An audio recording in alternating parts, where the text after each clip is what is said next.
6, 7, 8, 9, 10. Testing 1, 2, 3, 4, 5, 6, 7, 8, 9, and 10. All right, all right.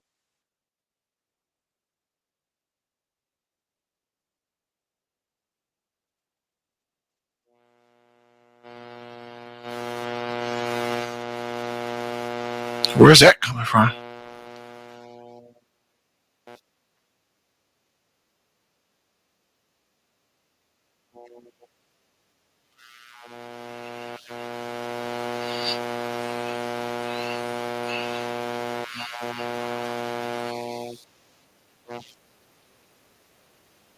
Sean, are you there?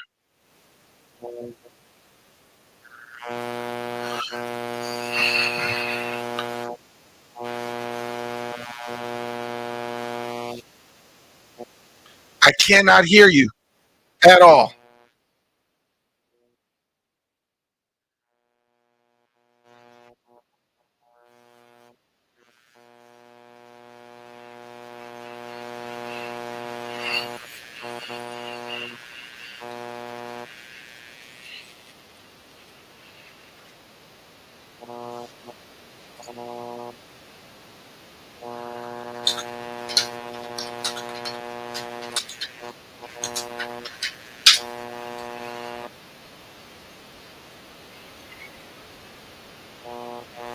Sean, can you hear me? But I can't hear you.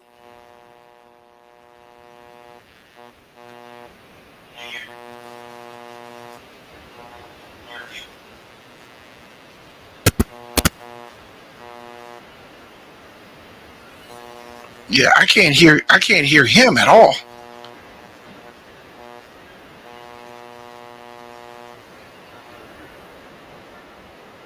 Wait a minute. Hold on. Let me see here. Let me. Ah, well, that might have something to do with it. Sean, can you hear me now? Damn.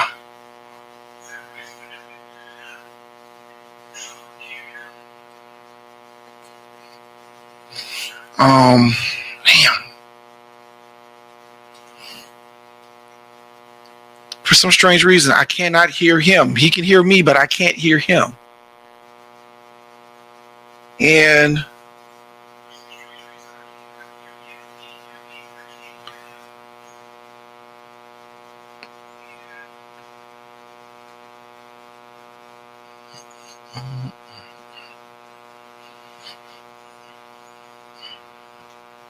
yeah, okay. So I'm not losing my mind.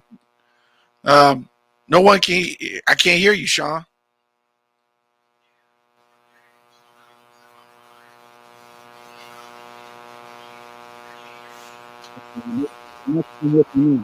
Okay, wait a minute. I hear something. I hear a little. I hear a little muffle. All right, let me see what's going on. Ah. Okay.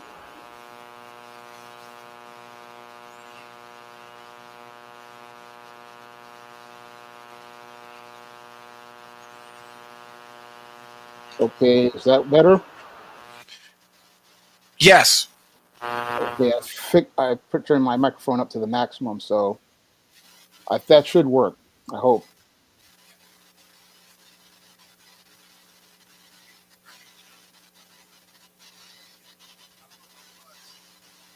Okay, you guys can hear me now, right?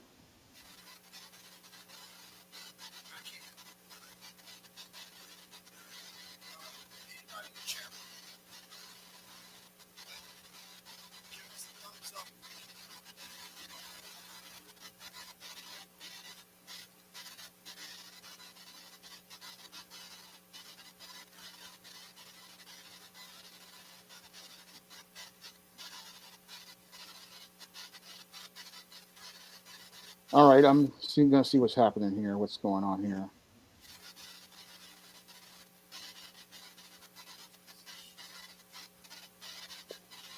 Okay, these technical difficulties were. Please stand by.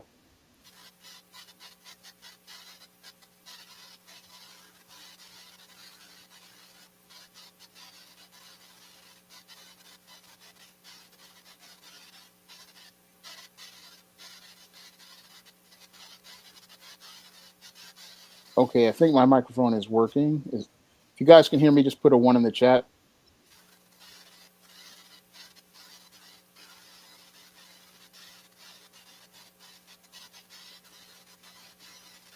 All right, good. Now all right, then. All right, guess I can get started with the perfunctory then, as related to tonight's show. We'll see how things go as the show goes. But before I go on, I'm going to go on with some perfunctory again. I am going to be reviewing Josh Howard's T-Bird and Throttle next week. And again, this is one of the best comics of 2023. And I urge you to go over to Josh Howard's website and pick up your own copy of T-Bird and Throttle, one of the best comics that I have read in the last 4 years. And I also want everybody to pick up my comic, John Haynes, at Death's Door, which is available on Lulu.com right now. This is a great holiday gift for anybody who's a comic fan in your family and is one of the best John Haynes stories so far. I've been told that by many comic pros, including Kevin Greville, the creator of Blue Marvel, and Raymond Leonard, the creator of Agent Solo. So if you want to get your copy of John Haynes at Death's Door, you can get your copy on Lulu.com right now by clicking the link that I'm going to post in the chat. So,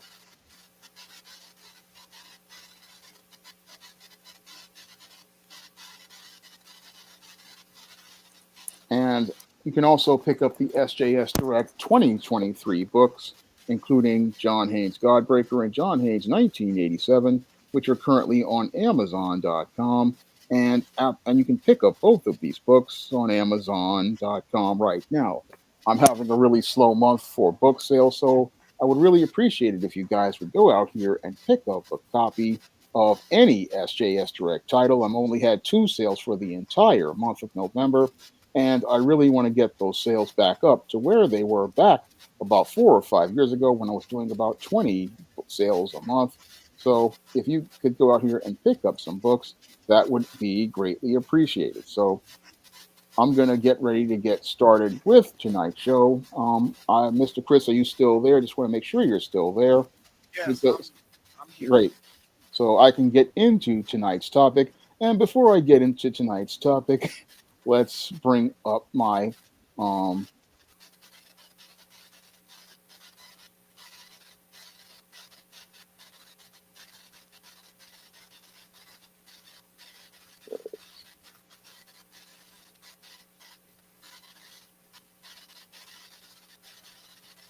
Get the cool slow, y'all, because we're having us a barbecue. That's right. We're going to be having a barbecue tonight. And I'm going to be talking with Mr. Chris. Yeah, we're here. Yeah, we're here.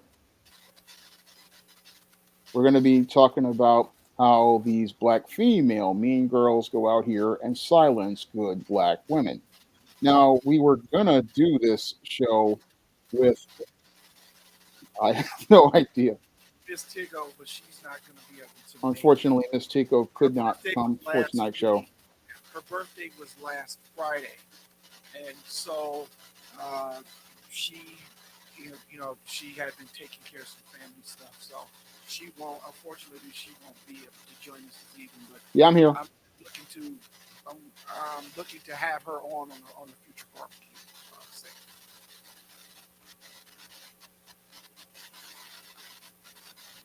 What's going on, Esther?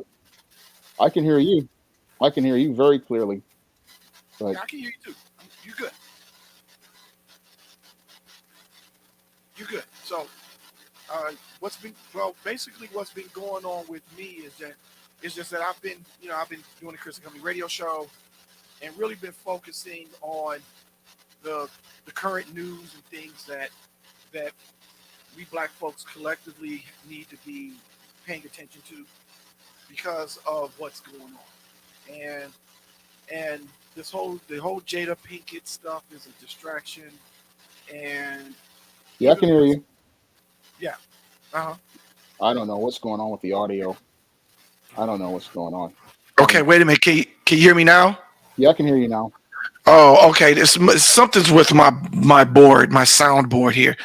But what I was saying was, I've been doing, I've been doing my Wednesday Chris and Company broadcasts, and that's every Wednesday, 3 p.m. Eastern Standard Time, 12 noon Pacific Time, on www.niceradionetwork.com. And all I've been doing is just been following what's been. I've been following the current news and current events with that the mainstream media is focusing on, and what we black folks need to be paying attention to. So I've been really focusing on Biden, and he had stated that he needs 4 more years, and I broke that down. Well, why would we give you 4 more years if you haven't done nothing the first 4 years? That's ass backwards. So, Yeah. I've been really monitoring that and paying close attention to that. But I will tell you this. Now I know we're here on the Friday night barbecue. There's going to be a Wednesday afternoon barbecue this coming Wednesday. I guarantee it, Can't wait for it. because Queen Coon, Candace Owens, got her wake up call, and I must talk about that. Yeah, I it's and I hope Candace Owens followers listen to that. I really do. Yeah. So that's what's going to be happening on the next episode of the Chris and Company Radio Show this Wednesday. Yes. Um, you think turkeys are going to be roasted on Thanksgiving?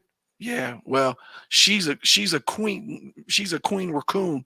I don't know if you've ever tasted fried raccoon before, Mm. but yeah, I'm going to put one out on the grill Wednesday. I can't wait for that. Yeah. So tonight's topic is when how mean girls, how modern women, black women, modern women silence good black women. Yeah, Well, that's tonight's topic. yeah. We were going to talk about this with your guest, but sadly she couldn't make it. Yeah, that's fine. We can still, in fact, I could play one of her videos, and then we can still go and discuss that. So, hey, I'm hardly ever short on material, Sean. Oh, great. Hardly ever. Well, you can send me that material and I'll post it up. Absolutely outstanding. Okay, I'll do that. I'll do that as we get into the subject matter here. Yeah. I want to kick off by saying this, that it's like what Winston Churchill said. And Winston Churchill said, evil can only continue when good men do nothing.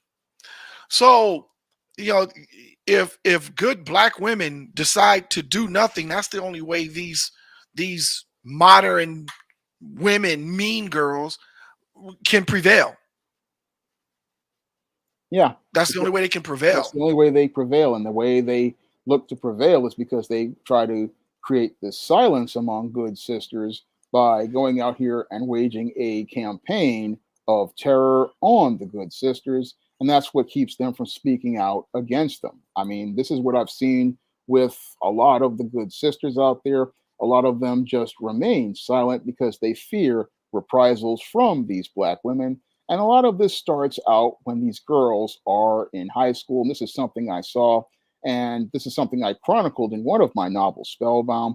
What these women do is they start targeting women that they don't like, and they try to target them to either make them conform or try to force them out of the social circle, because they know that women are social and they want to be accepted by their peers. So what these mean girls do is they try to force people to conform to fit into their black box that's acceptable to, as I see it, white people. So they start going and trying to force everybody to fit into a mold and come off an assembly line. And they try to target everyone. And because some black girls are afraid of reprisal, they'll go along with this as related to trying to fit in. But they know what they're doing is wrong, but they just are afraid to stand up for themselves. Well, absolutely. You're trying to what did Professor Black Truth say? When you don't have nothing to stand on, when you're losing an argument, you pound the table. Well, that's all modern women got is to pound the table. That's all they have. So accept my bad philosophy, accept my bad judgment, because if you don't, then I'm going to shame you. That's all they have. That's all they have. That's why they do it. It's like a bully trying to force a highly intellectual person to see things that bully's way, regardless if the bully's making sense or not.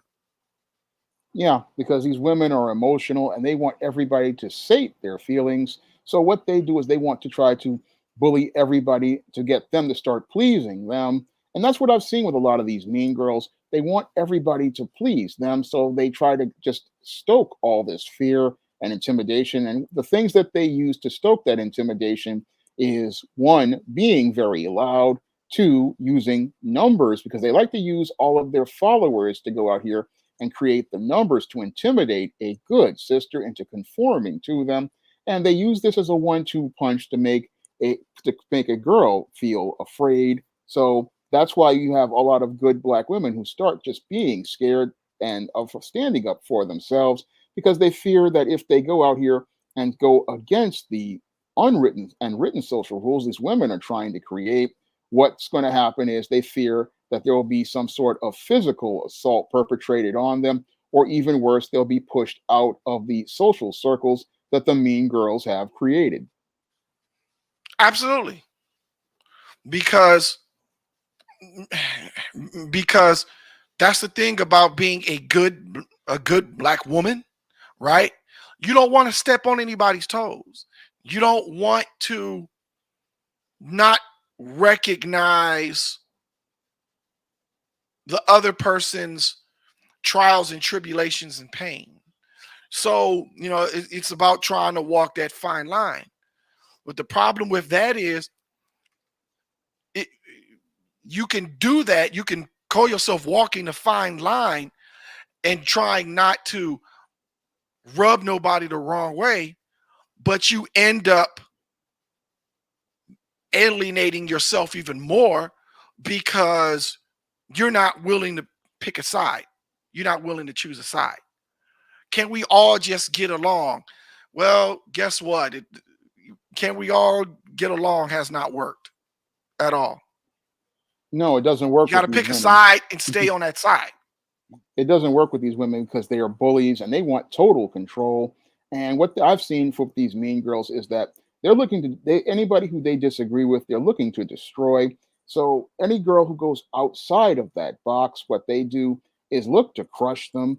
And what happens with the people who do conform, what I'm seeing with a lot of them, is that they become very frustrated and unfulfilled as related to their lives. So a lot of these sisters out here, as they're out here being silent, a lot of them become very frustrated about the state of their lives. They become very frustrated about how they're living because they're trying to live a life that they know is a lie. And because they know that that life is a lie, they become very angry, and they be angry because they're not being able to be themselves. And that's all because they're trying to fit into this box and be this whole narrative that the modern black feminist group is trying to push. Well, first of all, the modern black feminist group is a joke. It's a joke in of itself. It has no power. It only influence it has is the Cardi B's and the Sexy Reds of the world, and also Joe Smith's wife. Now, I got two things. I got a comment and then I got a question to ask you. But I want to respond to this comment here in the chat, Sean. Black Pill War says, Sean and Chris, this is off topic, but is the NAACP exploiting black through politics, exploiting black through politics? The NAACP is an organization that is not to be taken seriously. They don't do a jack shit for black folks, haven't really done anything for black folks. And all they are is just a figurehead organization that talks a good game but has no teeth. So so yeah, and that's kind of something that those are the type of topics I talk about on Chris and Company on Wednesdays. Um, and also the question for you with you, Sean, did you see the video that I sent you the other day that I emailed you I think I did. I did with see Joe that. Smith's wife giving another man a back rub on giving another man a back rub on his broadcast or YouTube or whatever he has. That's disrespectful. I mean, you just don't do stuff like that. What I'm talking about is Joe Smith's wife went on, I think it's Cameron and Mace's, I think it's Mace, I don't know, but I know Cameron was on there, and she literally gave another man a back massage, I guess, on the air, on their video broadcast, and yeah, she gave him a back rub on the air. She's touching another man that's not her husband. Let that sink in. This is the humiliation. What's up, What's up, S represent? This is the humiliation that we're talking about. But and you notice something, Sean, when she did that, the modern women, the mean girls, they had nothing to say about it. Nothing. They just, oh, girl, go for it. Like, are you serious? I wish my woman would do some. Oh, I'm grateful. I'm grateful I don't have those type of problems. All right. But it just goes to show whether you make $1 million playing basketball or whether you make $20,000 a year sweeping floors. These modern women are undateable, they're unapproachable, and they're unmarriable. They're not. They're clearly not. Where do you draw the line when it comes to respecting your marriage versus putting all your marriage issues all out on social media for the entire world to see? The world.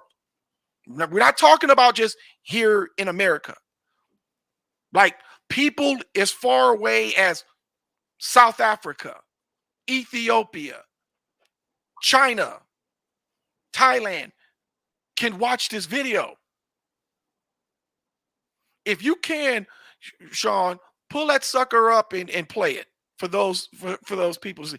I can't imagine. Now, this is a guy, Joe Smith, former NBA basketball player. He's that financial top 1%er that Kevin Samuels always talk about. And even they get humiliated by these animals. They're animals. Yeah, They're animals, I would say that these women are very disrespectful. I mean, to massage another man, put your hands on another man, that's going too far. I mean, any wife is going to say, no, I have a husband. We're not going to do this segment. This is even before it goes to air. They're going to say this and let these people know where the line is. I mean, if a woman loves her husband, she's not going to do anything to disrespect him. But it shows how these women have no sense of boundaries, how they have no regard for any man. But the mean girls, they don't have any regard for anyone because they think that they can just do whatever they want. Well, they can do whatever they want because they're enabled by a machine that lets them get away with this salacious behavior. Remember, we've talked about this. Shows like Oprah, shows like Jerry Springer and all of them, they enabled these women to act like this. Authors like Terry McMillan that wrote waiting to exhale. They enabled these women to act like this. All of that.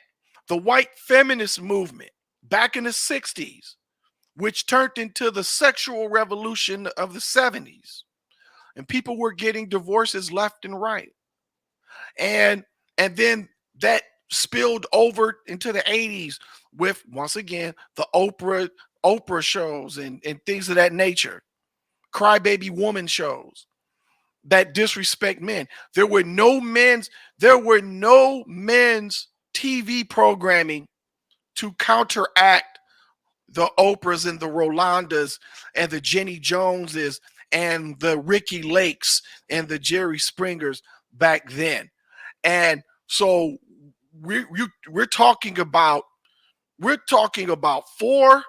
at least 5 generations in of slutty behavior that has culminated to Sexy Red and Cardi B and Joe Smith's wife, unfortunately.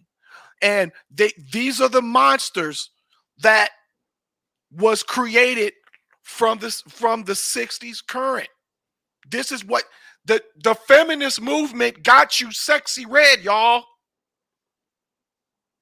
And she's so pathetic and she's so trifling and so tacky. She's still doing concerts barefoot and pregnant and trying to dance. I wouldn't call that dancing. And she looked, and here's the thing. I know real hood rats that look better than her. And she's looking like she just woke up out of her bed and she just went and did a concert. That's the monster that modern women and white feminists created. Y'all welcome. WAP, the song that won a Grammy. Those groups created that monster. And now a lot of brothers who got their act together, they're leaving. They're not sticking around. They're going to other countries and they're marrying these women in other countries. And I don't blame them. I don't blame them. So this is where we're at when it comes to these things. Jada Pinkett, why are we still hearing about her? Why are we still hearing about her in the news? What? Give me one thing of substance that Jada Pinkett has done since we all found out about her having sex with her son's best friend. Name something of substance that she's done. I'll wait. Nope, there's nothing there. There's nothing there as related to any of these celebrity women, which were, again, products of the feminist movement. And when I look at the whole situation, it's these kind of women who have been making all the noise. And these squeaky wheels have really made it hard for most of these sisters out here who want to say that they're good women. But the scary part about their silence is that while they're being silent, they wind up what they're doing is becoming complicit with these individuals and pushing a narrative that demonizes Black women. And that's one of the things that I have an issue with the silent group of sisters out there.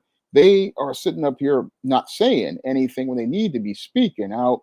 And they need to speak out because if you keep remaining silent, all you're doing is, one, allowing these women who are making Black women look bad, make that the standard. And two, what you're doing is allowing these people to have all the power as related to control over the moral position in the community. Absolutely, Sean. You couldn't have said it. You could have said any better than I have said it. And when you don't speak, you good Black women, they're speaking for you. And that's what's going to happen. If you do not speak up and say, hey, we are not these women, then they're going to speak for you. And you can't get mad at men if a man says, well, no, all of you women do this. Don't you can't say all of us. Yes, he can. Because if you're not speaking up for yourself, it is not his job or his responsibility to sort and sift out who's the good black woman versus the modern woman too good for cheesecake eating broad. Yep. Well, you know what I find to be interesting? When people try to push these narratives on women in the goth subculture, they will come out and speak out. I mean, they will come out and say, that's not me. That's not who we are. This is not what we're about. I mean, I watched them when Hollywood was trying to put these sexually promiscuous narratives on women in the goth scene. All of those women came out immediately and shut that down. But with black women, they allow everybody to speak for them, and they don't understand why it's important to have your voice and let your voice be heard. I mean, I wonder what happened to black women because I remember when Angel Heart came out in 1986.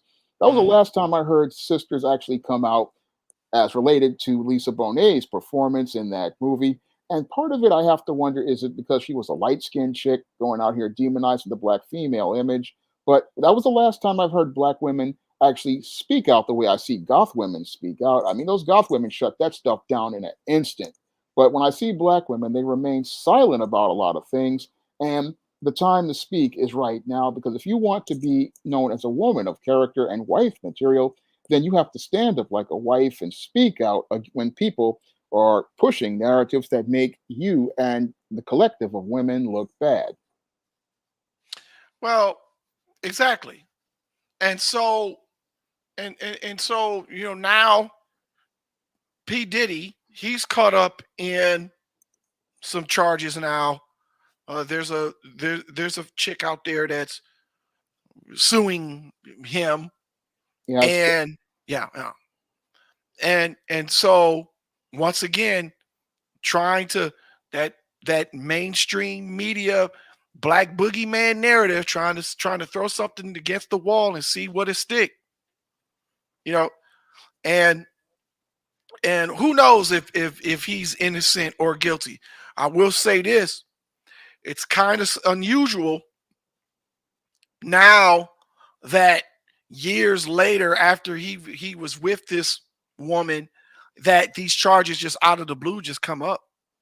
well, they aren't really charges. I just did a whole video on it, and it's her filing a civil lawsuit because there is this law that's supposed to be expiring in November as related to sex crimes. And it's looking like on one side, she's looking for a payday. The other side is that Diddy was basically being a workplace simp. And as a workplace simp, this was a woman he had signed a contract for his bad boy label. And the rule is don't mess where you eat. And he made a mess by getting involved with a woman where he was working at. And this is what happens. What happens is that this woman was able to make an allegation against Diddy because he didn't do due diligence as related to his business. Because when you're out here with women on your job, you can't be out here with women on your job and getting with them because what can happen is she could wind up turning things around. Now, I did a whole video on this that's going to be premiering on Sunday, looking at both sides. And with Diddy, I don't know because Diddy has been, they say he's been diddling dudes, and the whole pattern with him is looking like he's possibly a man in crisis. Well, here's the thing. He's the how do I say this? He's the Harvey Weinstein of Bad Boy Records. So of course, if an attractive young lady wants to aspire to be a singer and wants to sing on the Bad Boy label, there's a casting couch. Yeah. You know, like this going into it. Yeah, is he a workplace simp? Of course he is. No, also at the same time, he's the owner of the company. Most owners of companies are simps. Are you see Elon Musk? He was having sex with one of his executives and got her pregnant. So she got a job for life, if nothing else. Like, you know, and yeah, and once again, it's unchecked power. So if you've been if you own a company and you know that you hold people's livelihoods in the palm of your hand, yeah, that power is going to go to your head. And guys like Diddy, yeah, he's going to have sex with the women at his employ, and unfortunately, they do that. Come on, Les Moonves at CBS, Matt Lauer from the Today Show. He had a lock on it. He had a lock on his door. He made sure that if there's a chick that come into his office and he wanted to get him some, she wasn't leaving. Yeah, but they Look, all seem like they went Char- crazy. Exactly. Charlie Rose. He also, I mean, Charlie Rose, he doesn't look like he's a sex hound, but clearly he is. Yeah, but So, they're not really looking for sex. They're looking for power. I mean, from what I read, and P. Diddy too. Power comes with that.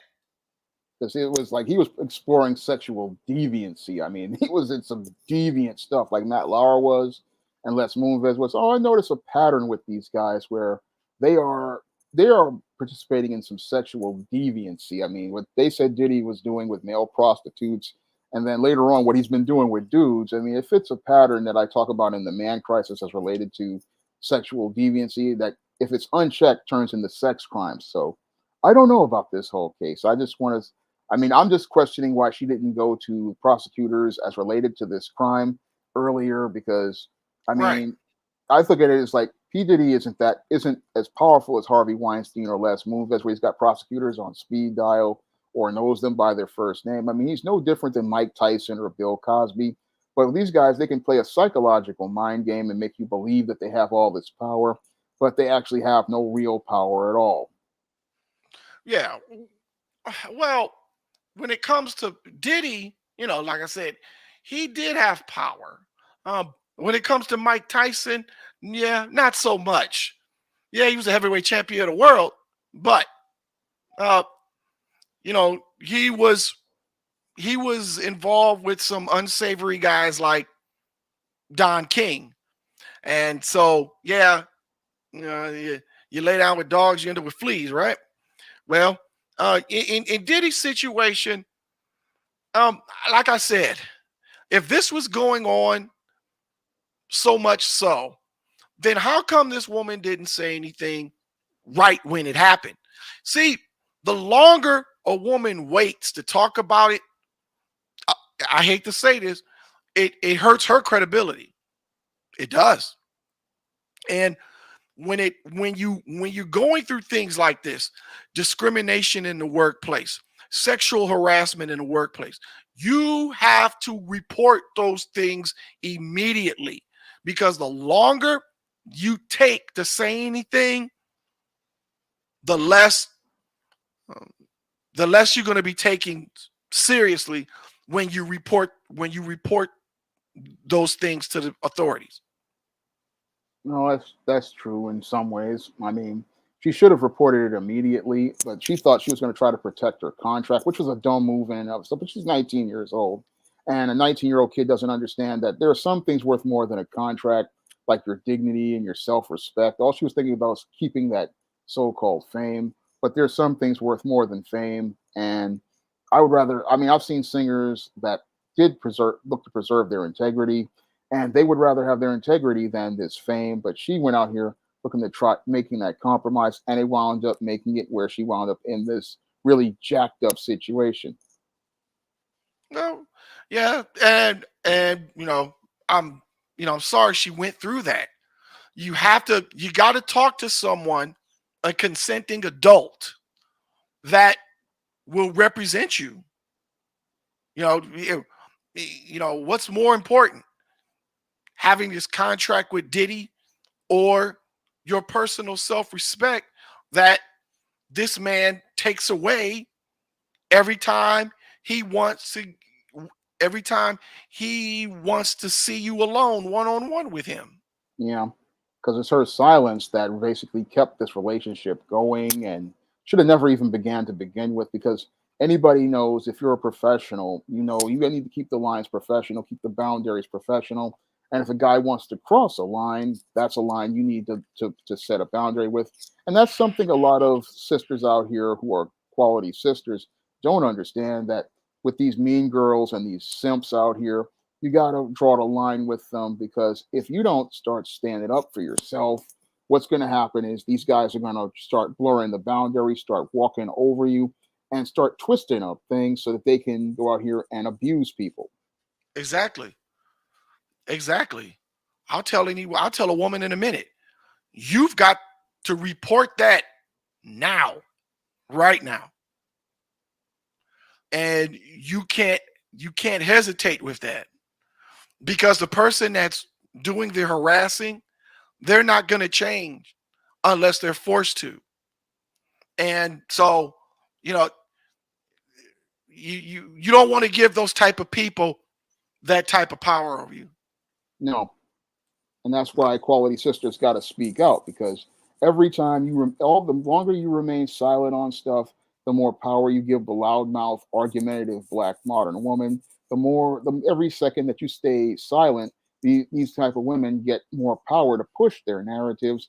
Every second you remain silent, what these women do is they continue to be able to make it look like they have power, and they can intimidate large groups of people into believing that their way is the only way. Exactly. And you know, if you got that video, you should play it. That All right. with I got the Joe video. Smith. Okay. Well, I don't have the Joe Smith video. I don't have that one, but I have the other ones. Oh, okay. Well, yeah. I emailed you that Joe Smith that Joe Smith, his wife, massaging her back. I sure did. I sent it to you a couple of days ago. Okay, I think I got it now. Yeah. Let me see if this is. You know, Let me see. This is okay. I got it. I got a tab here, so I can put it up. Okay, first I got to put up say fair use before I put that up there, because you know what they do is they want to say that you are. All right, we got to add here. Okay. those damn ads, man. Annoying ads. James say I don't ever do anything for him. So I got you a surprise. Say hello to the babes, the body rub babes. Hey, okay, what's happening? Wow. Wow. How you doing? Yo, kids, wow, what's up? Yeah. It's a pleasure to meet you. What's going on? Don't ever say I ain't do nothing for you. Wow, this is crazy, man. So, am I getting a massage right now? Yeah. I'm gonna give you a little massage. Okay. A little something. Oh, I'm taking the silk off. Yes. Yo, Mace, this is a murder that was my friend right here.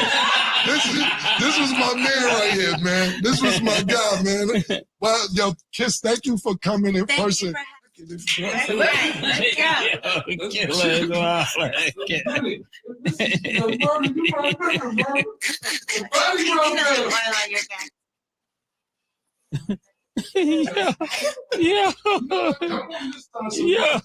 You set this up. This is you. Okay. I didn't know he was going to go for it. Thank you. Wow, that's crazy, man.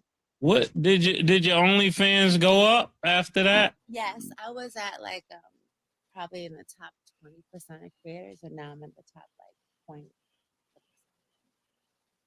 Oh, what's good about Joe? He's there. He's just there. That's not a good answer. No, I didn't mean it like that. Like, No, if that's I the can only go away and come Fellas, over. let me give you this disclaimer. This is what happens when you take the highest time of your life and give it away to a baddie. This is what happens. He didn't. Wait, hold up. You're mistaken. He didn't take the highest time of his life and give He it didn't? to me. No, he gave it to somebody else. I got him at the worst part of his life. Oh, You wasn't. I was never there. You when wa- he was you wasn't I there when wasn't he there got for the the shit down. changed. You, No, I was your always there stat, for the- your stat. Bring Mace up to date about Put the some first respect wife. on your Yeah, name, the Kiss. first wife. There's a whole first Kiss. wife. Put some. I thought you was the wife when he got the bag. No, I was the one that came after the bag was gone. Somebody else stole $100,000 from him, his girlfriend prior to me. I came in on some, let's try to fix this shit, you know? Wow. Nick, you could dim the lights. Dim the lights. You can leave. Oh, yeah, You can get leave. out of here.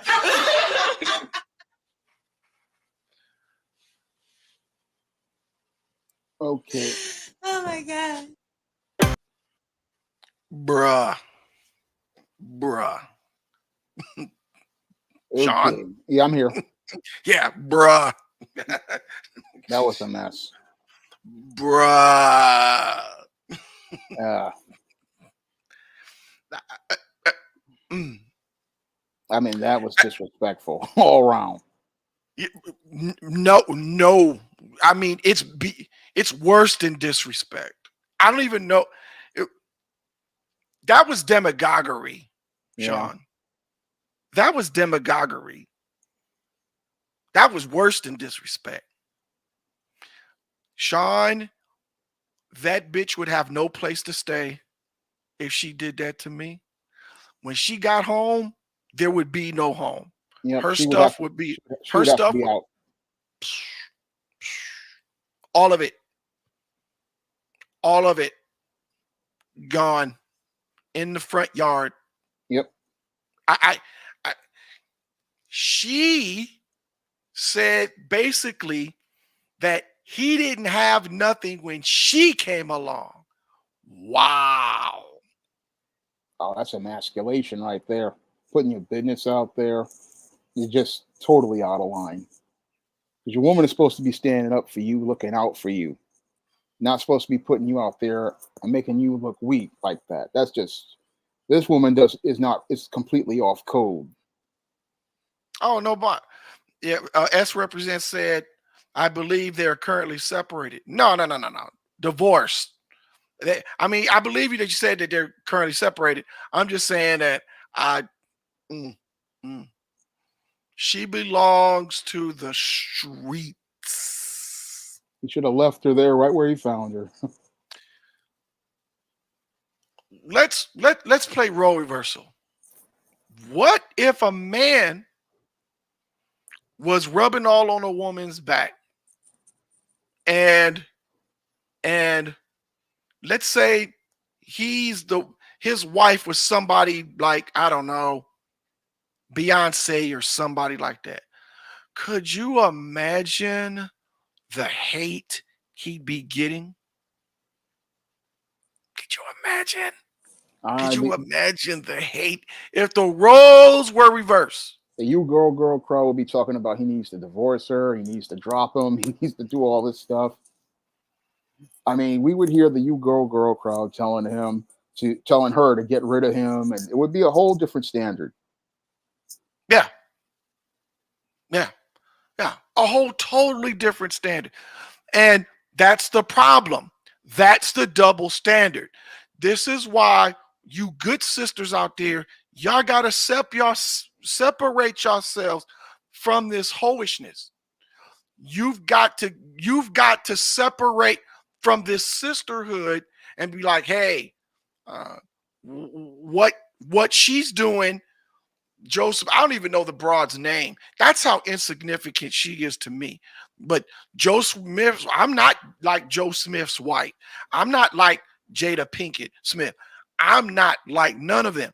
And you've got to be boisterous about it, because it's not fair. It's not right for us men to figure out who's good and who's bad.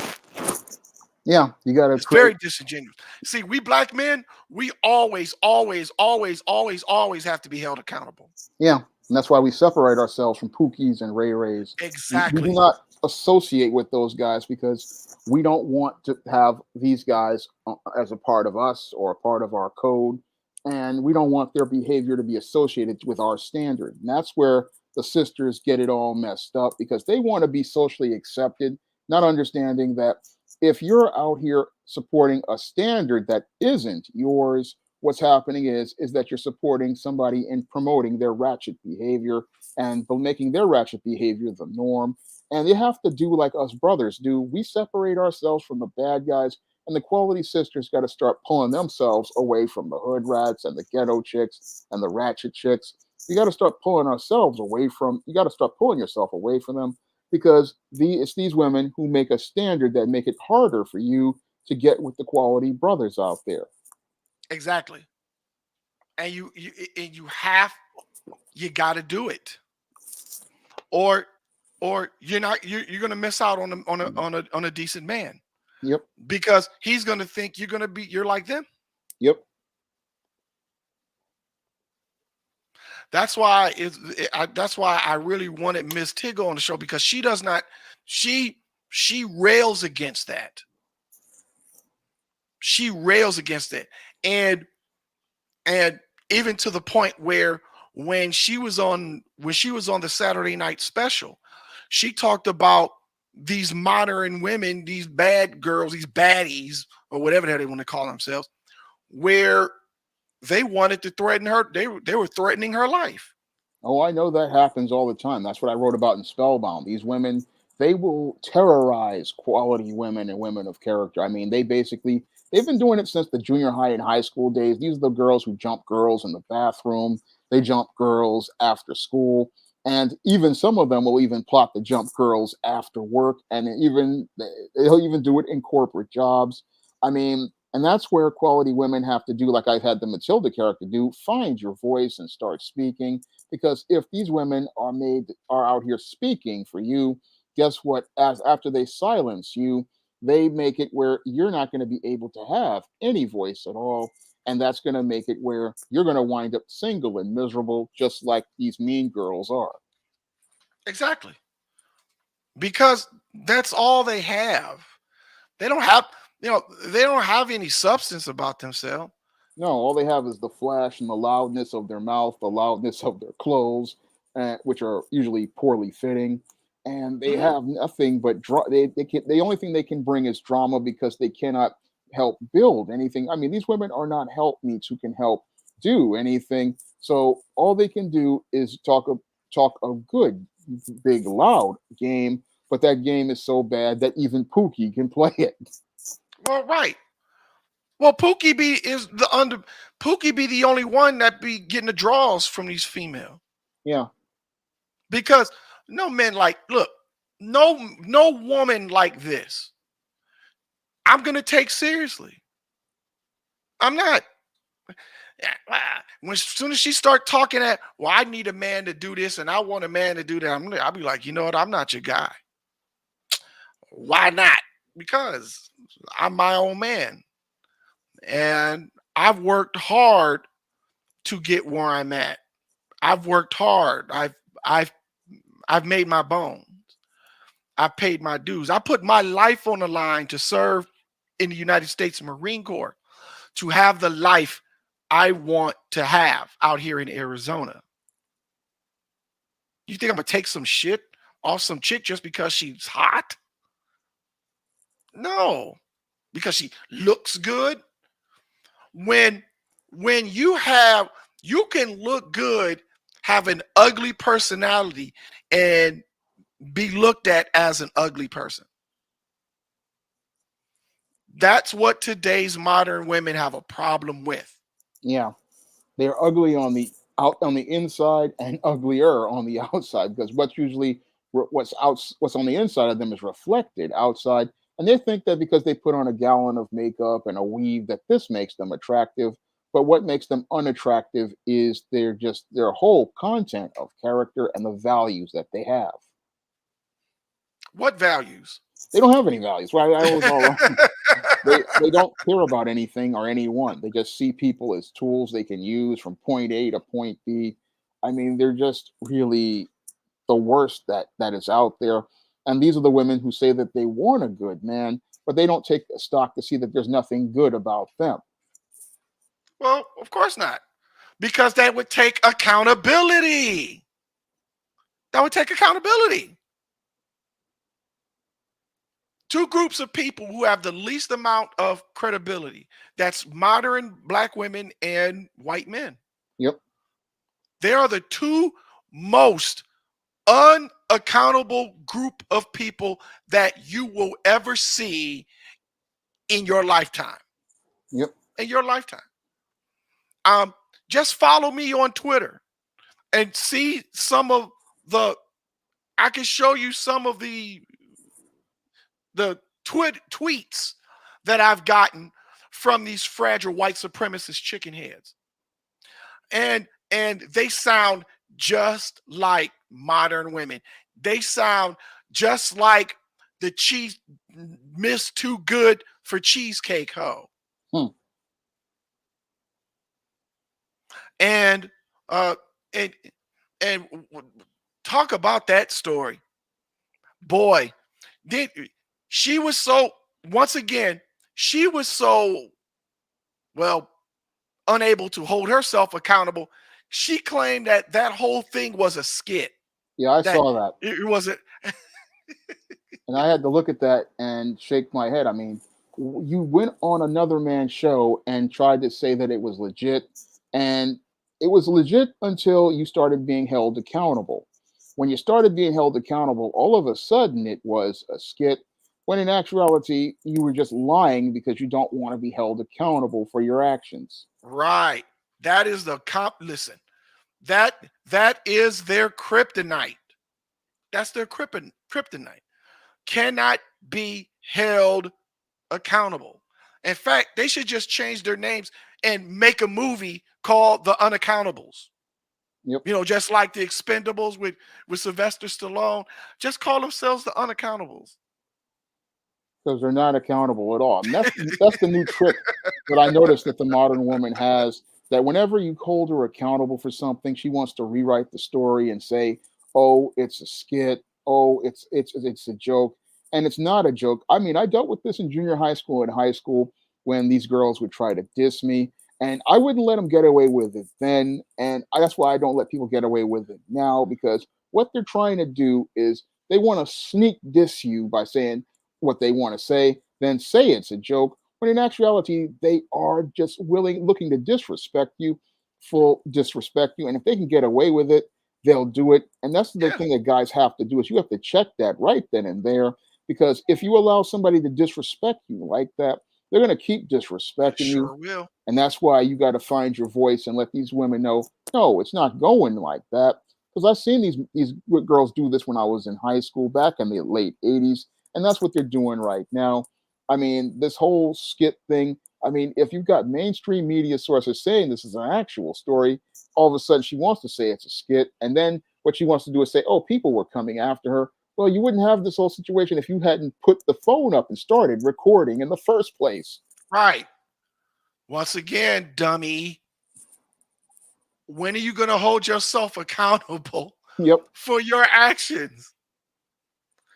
And it's funny, and I'm sad that you went through that back in junior high, and I know you and I are a few years apart, so we grew up in the same era, and back then, Sean, there were 13-year-old girls, 12, 13-year-old girls getting pregnant back then. Yeah, because they were getting with the Pookies and the Ray Rays because they had the dope money and they could buy them sneakers. And I mean, about time these girls turned 30.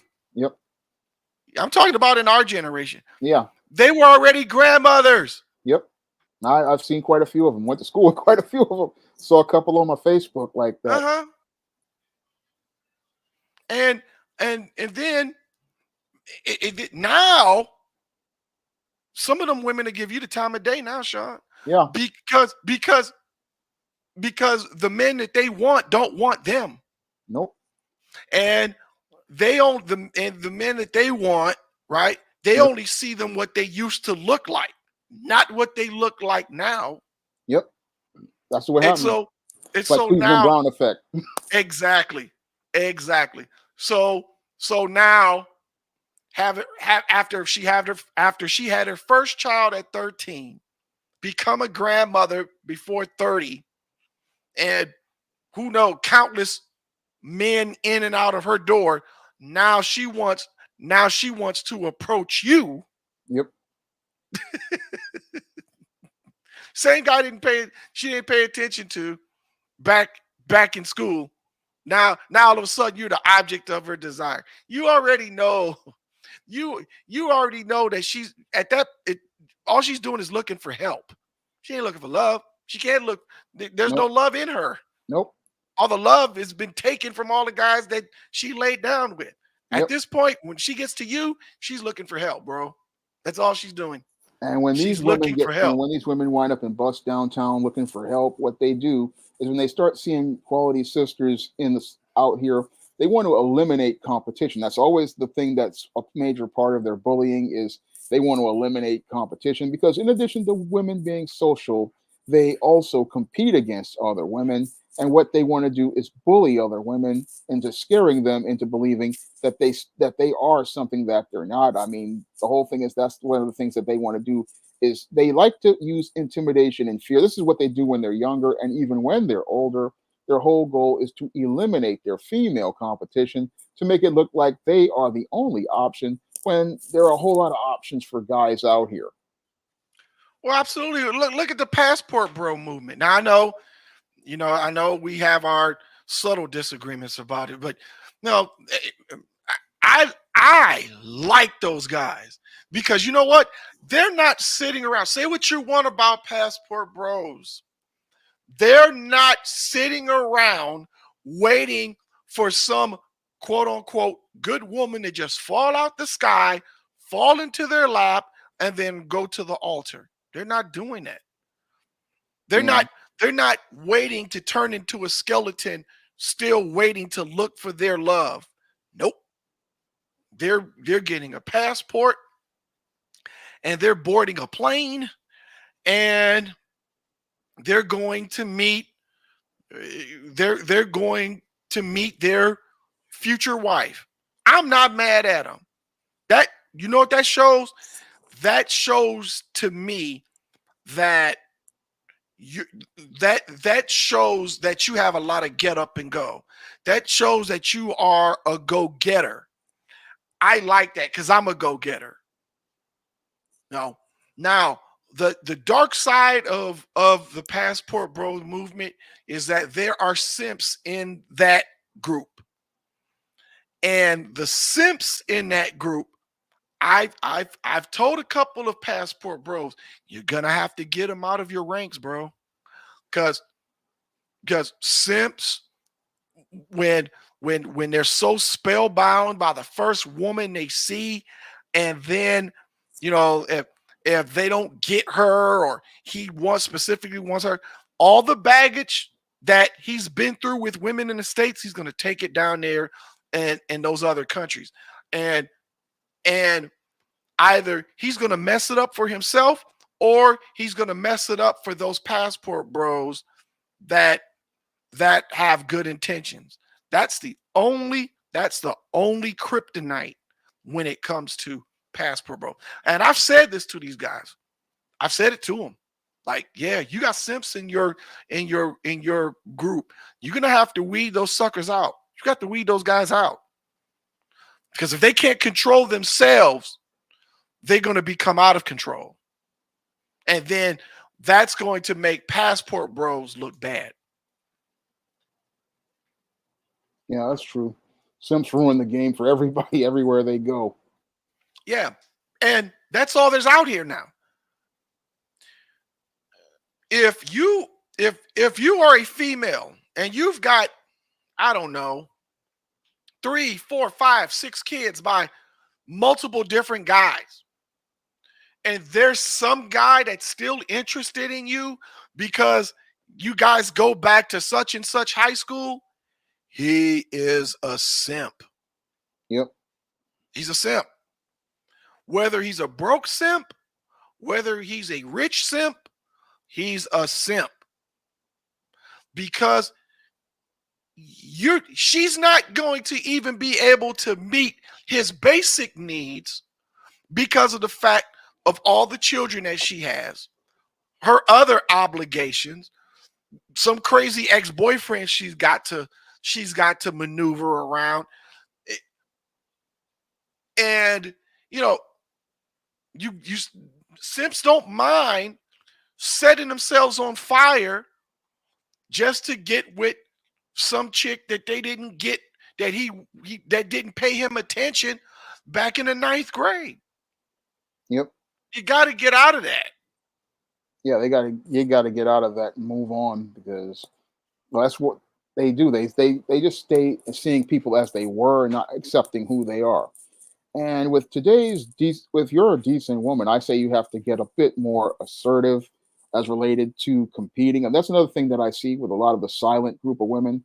They don't understand that this is competition, and you need to get a bit more aggressive with men of character and showing that you're looking to be a partner to the men out here, because the big problem I see with a lot of them is that they just remain silent, and then they are not active out here and letting guys know that they're interested. Because again, in this competition, you're not only dealing with competition from the ratchet women, you're dealing with competition from the white women, the non-black women, the foreign women, and you want to stand out, because the guy isn't going to see anything if you're not showing him anything.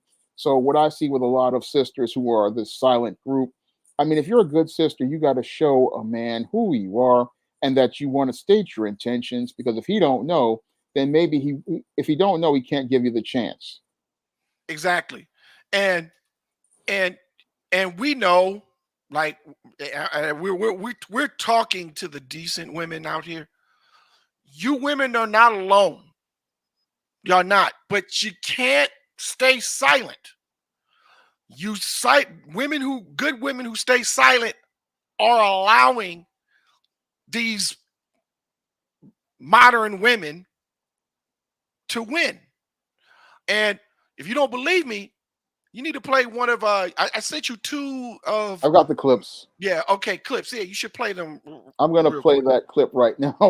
We're gonna play that one of those video clips right now. It's fair use, and play this first one with the green shirt on. Online complaining about men who don't provide. And I also see those same women demand at the top of their lungs the type of man that they know they deserve and all the standards and desires that they require in order for a man to be in their life. And they're always so angry, and they never get the man.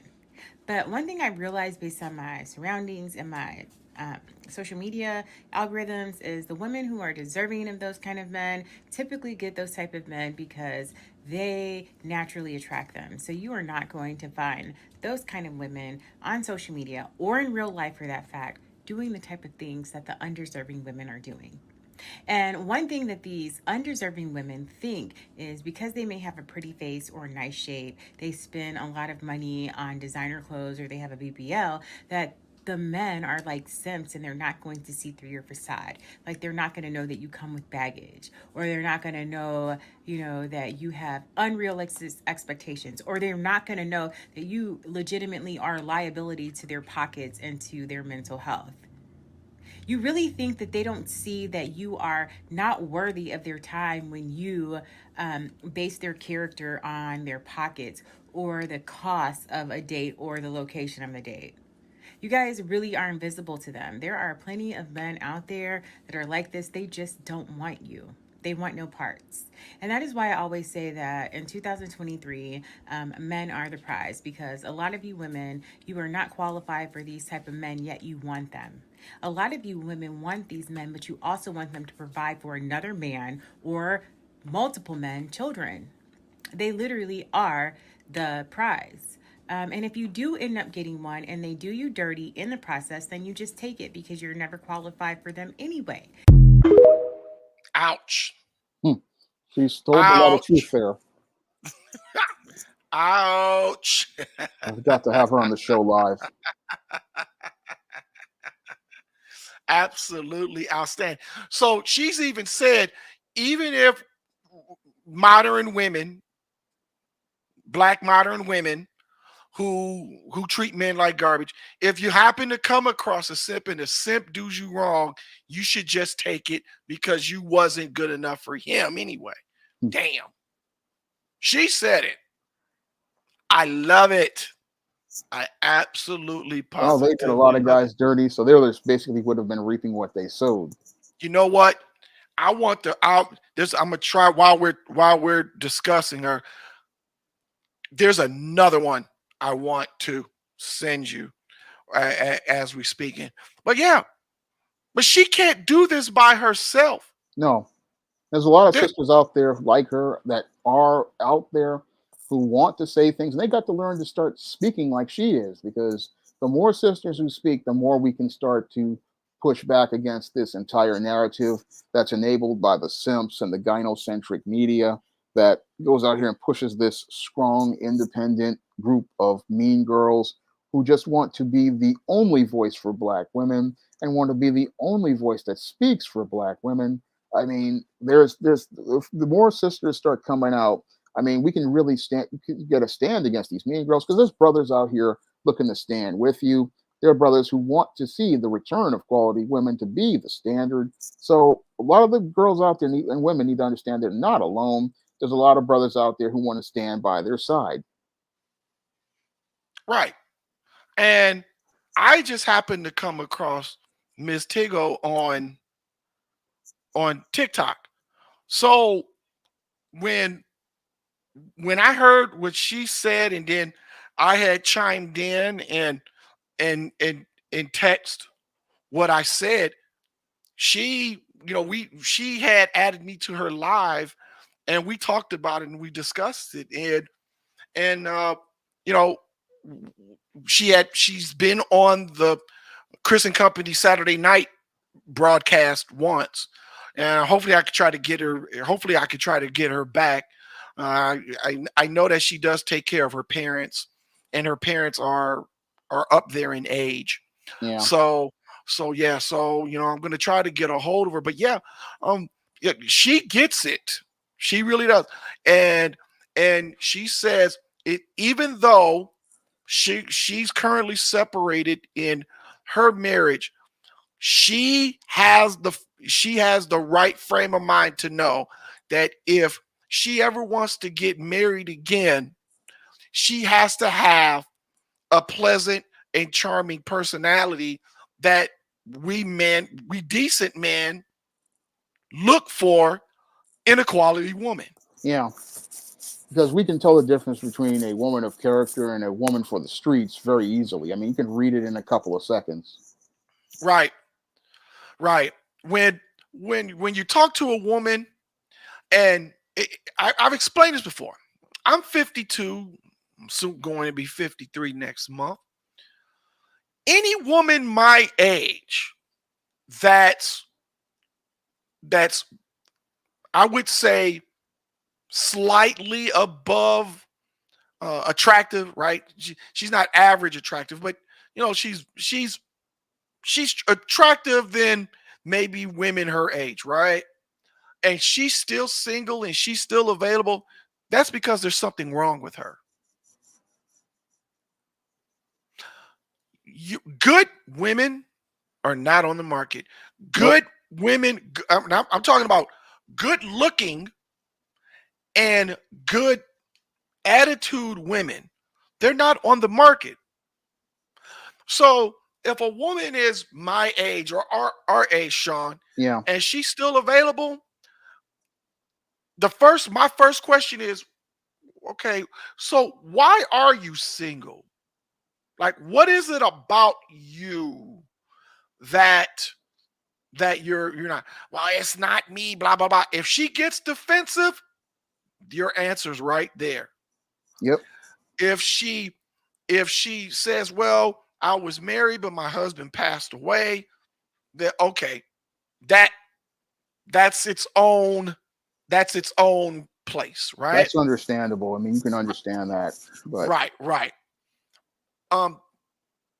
If she comes at you like, well, I'm so busy and I tend to the kids and I just got all of this to do, and the last boyfriend that I was with, he wasn't respectful of my time, and then he wasn't emotionally available, blah blah blah blah blah.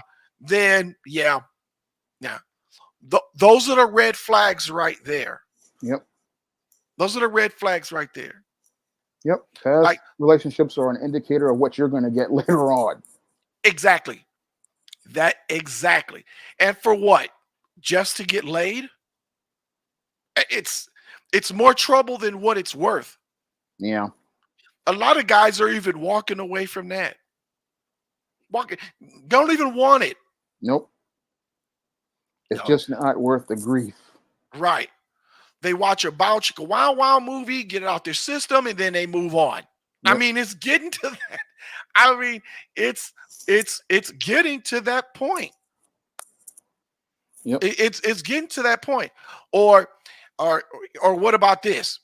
My man was just jealous. The reason I'm not with the guy because he was just jealous because other guys would just would hit me up on my Facebook or on my Instagram, and he would get mad about that. No, why are you talking to other guys? Right. What kind of attention do you need with other guys so much that you rather not prioritize your time with the current man that's in your life? I wrote about that in Stop Simping in Cyberspace because I've seen women who are married, and they talk about their husbands so much it ain't even funny. I mean, when women are with a man, he's the guy they're focused on. Even if they are on social media for their business or whatever, they're going to be talking about their husband. Right. And if they're not on, and sometimes they will curtail their social media to be with their man, and they don't want to put any risk to losing their man. So they're like, look, I ain't even going to go on here. I'll even stop spending time on this account, because I've seen a lot of women out there. They'll have their accounts, and they won't be on that post on that account for months on end in some cases because they got a man, and they're like, look, I don't need to be on here getting attention from people. Right. When I had my original Facebook, when I had my original Facebook account and was lost because, well, Trump supporters had a problem with it. That's another story for another day. But there were women that I knew that had men in their lives, but did not have a single solitary soulful picture of that man in their profile. And also, you got to be careful about putting out too much information on Facebook about who you're dating and who you're seeing and all of that. I think it's a bad idea, though. It's a bad idea to, when they say you're in a relationship with such and such. I think that's a bad idea. Yeah. Because that's too much. That's a lot of open, easy information that you put out there. And now the average person not only can see your Facebook information, they can find out about the person that you're dating information as well. Yeah. And can just have that on them at the ready. Yep. For whatever. And you can run the risk of being compromised. So you want to balance having a Facebook account. You want to balance having a picture or two with your significant other, but once you let everybody know who you're seeing, the problem with that is you run the risk of coming across people that might be looking at your profile that you don't want looking at your profile. Yeah, because the smart women I see, they don't even have their husbands or their boyfriends up there. They just have business pictures up there. It's just be like business stuff. And they really, again, keep their contacts to a minimum. Sometimes you don't see them for weeks on end. Right. Exactly. Yeah. And there's a reason for that, but when I'm seeing pictures of women flashing titties, showing their butts out, and I know them personally and they got a man in their life, I just shake my head. Yeah, I do. I just shake my head. Putting in a side, taking a picture on the side, like showing the side boob and stuff like that. I've had to I'm not gonna call my people out, but I had to like, hey, what are you doing, girl? Why are you putting a picture out there like that? You married or whatever. Nobody, don't if you don't like it, then don't look at it. What do you mean? I've literally had somebody tell me that. This is a Yeah. family member, Sean. You're not supposed to have that stuff up there. I mean, it makes your man look bad, makes you look bad, makes you look like you have no respect for your man at all. Right. Now, what if I was an a-hole and I decided to give him a call? Hey man, your girl is taking pictures, side boob pictures up there, like bruh. Bruh. Right? Hmm. and but if I do that, then I'm creating World War III. And sometimes the guy that you're trying to protect will turn around and flip on you. Yeah, I've heard of that happening. So yeah.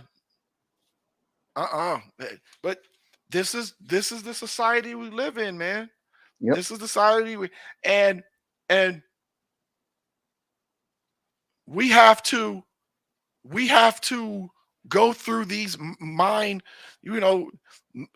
going through the minefield. If you are a brother right now, if you are a good, decent brother, but you can't afford to get a passport and go to another country, and you still trying to go out on dates, you better off joining the Marine Corps.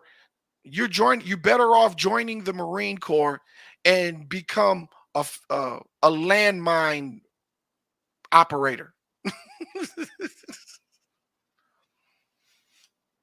Because you don't know what you're getting into. Now with today's modern woman, you don't know what you're gonna get. And now and then you've got modern women that are now lying. What they call it, soft chick, being a soft chick or something like that. That's a gimmick. That's like a wrestler. Explain it. They put on a soft chick. They put on soft makeup and a soft costume to make it look like they're a soft chick, but they're still the same old hood rat underneath. Right. And so, but still, there we go. You've got a lot of women that are trying to go that route now. And so it's, I'm not like those girls. I've got a soft side to me, blah, blah, blah. Oh, please. Oh, please. You can't stop. You can't stop who you be. You can't change who you are. You can't. Remember, a lot of these women, like the Cheesecake Factory girl, right? They've been brainwashed and indoctrinated by both TV and print media for decades. Yep. Decades. And then, let's look like songs like Destiny's Child, bills, bills, bills, right? Pay my telephone bill. And if you can't do that, you and me are through, right? Yep. Who else talked about having a man pay her bills? Patti LaBelle. What's the song? He's the right kind of lover for me. Yep. And one of the lines in the lyric was like, yeah, and pay all my bills. So pay all your bills, and then what's he gonna get out of it? He gets nothing. He gets not exactly. And this has been the conditioned social phenomenon that's been going on since the 60s. Yeah. I'll be back in a moment. You can continue talking. I'll be right back. Okay. So I'm gonna while we wait for Sean to come back, I'm gonna read some of these comments here. Let's see here. S represents say Queen Angela won't happen because structure is boring. People love being entertained above all. That's true. And when I do my Chris and Company radio show, and this for everybody here, but I really want to gear this towards S represent. When I do a Chris and Company show on Wednesday, I talk about the news, and I talk about stories that Black America needs to focus on, right? And those numbers, they go up and then they plateau, right? But if I turn around and I talk about sex and relationships and the latest gossip that's going on in Hollywood with especially Black Hollywood, oh man, those numbers go through the roof. They go through the roof. The problem is when you, and this is for me, right? I realize that when you talk about stuff like that, or if being on the show, it does nothing for me. There's not a whole lot of substance when you talk about those subjects every single show all the time. Okay, I'm back. Sure. So I'm reading some of the comments here in the chat, Sean. So Yeah. Why put your personal business on Facebook or any of these platform guys? Why? Well, look, there's moderation, Donald. You could put some stuff, but that's it, right? So, like for instance, on my Facebook, right, I've got on my profile that I'm only here to promote my radio, my radio show and my digital media station. That's it. And that's pretty much what I do. And that's what I do. I mean, all I'm on Facebook for primarily is book promotion and to promote my videos. That's all it's for. I mean, yeah, but you don't follow me on Twitter. I gotta find you.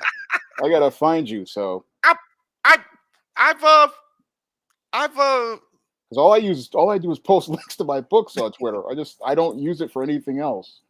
Yeah, because I have, you don't be seeing my posts. I got the Chris and Company logo on there. All right. Well, I have to get over there in a minute. I have to get over there and start following you. But I usually just keep my Twitter very professional, my Facebook very professional. Yeah. I mean, you want to keep a professional thing up there, but you don't want to be getting personal. I mean, some people, they put too much information up there. I see it on IG and all these other platforms, and they mess up, and they have everybody in their business. I mean, you don't want everybody in your business like that. I mean, it's like Queen Angela is saying here, like good women, they're only focusing on their man and their home and their family. So they got no real time to be on social media. And I've listened to many other women out there. They don't have that focus on all their social media. They're not on there every day. It's like, again, you don't see them maybe once every week or once every couple of days. And it's usually of something business related. Right.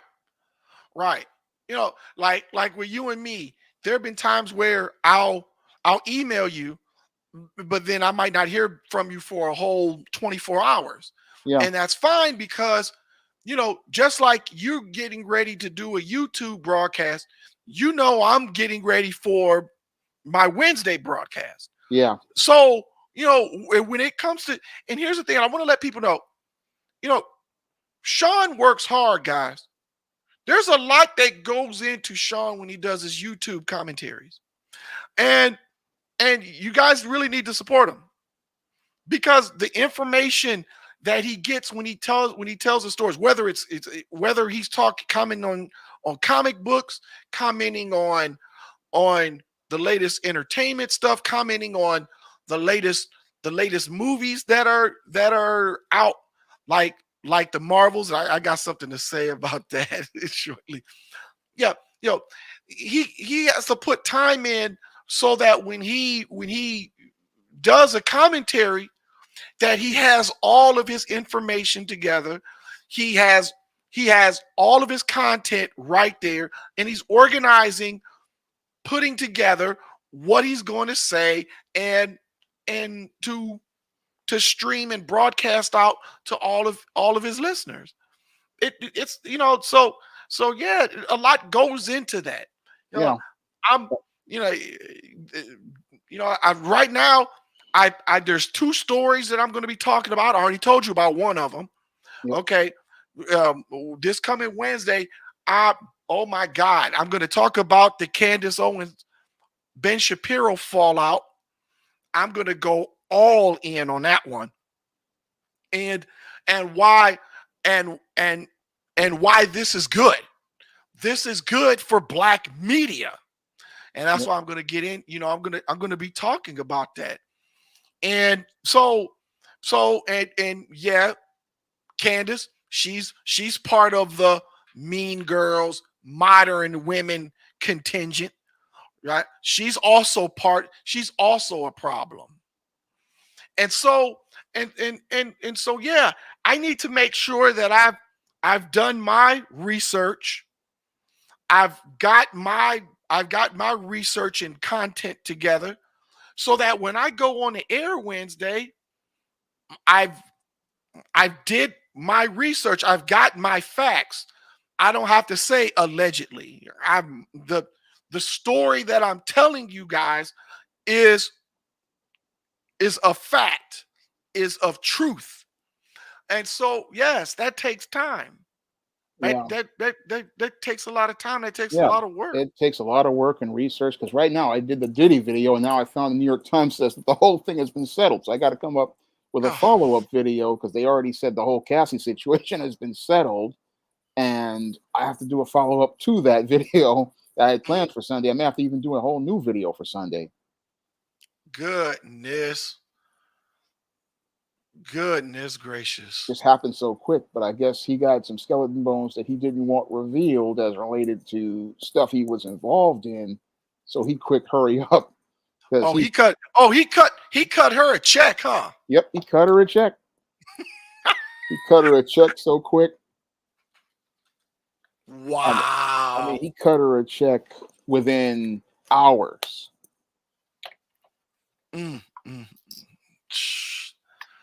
What does that say about him, though? Yeah. Sean, what does that say about P. Diddy? Says he was involved in some deviant stuff. Because there have been rumors of him being involved with men and stuff like that recently. And this would have painted a paper trail to him that basically would have said that this was the road that he went through. Wow. Pay me or I'll talk. Yeah. Or pay me or I'll sue. I mean, That's all she had to say.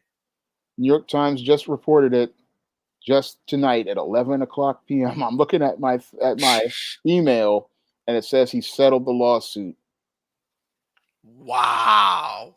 And I was planning on going on the air on Sunday with a whole video on him talking about how he was related to the man crisis.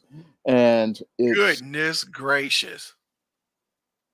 Goodness gracious. What's going on, One Full Boss? Glad to see you here.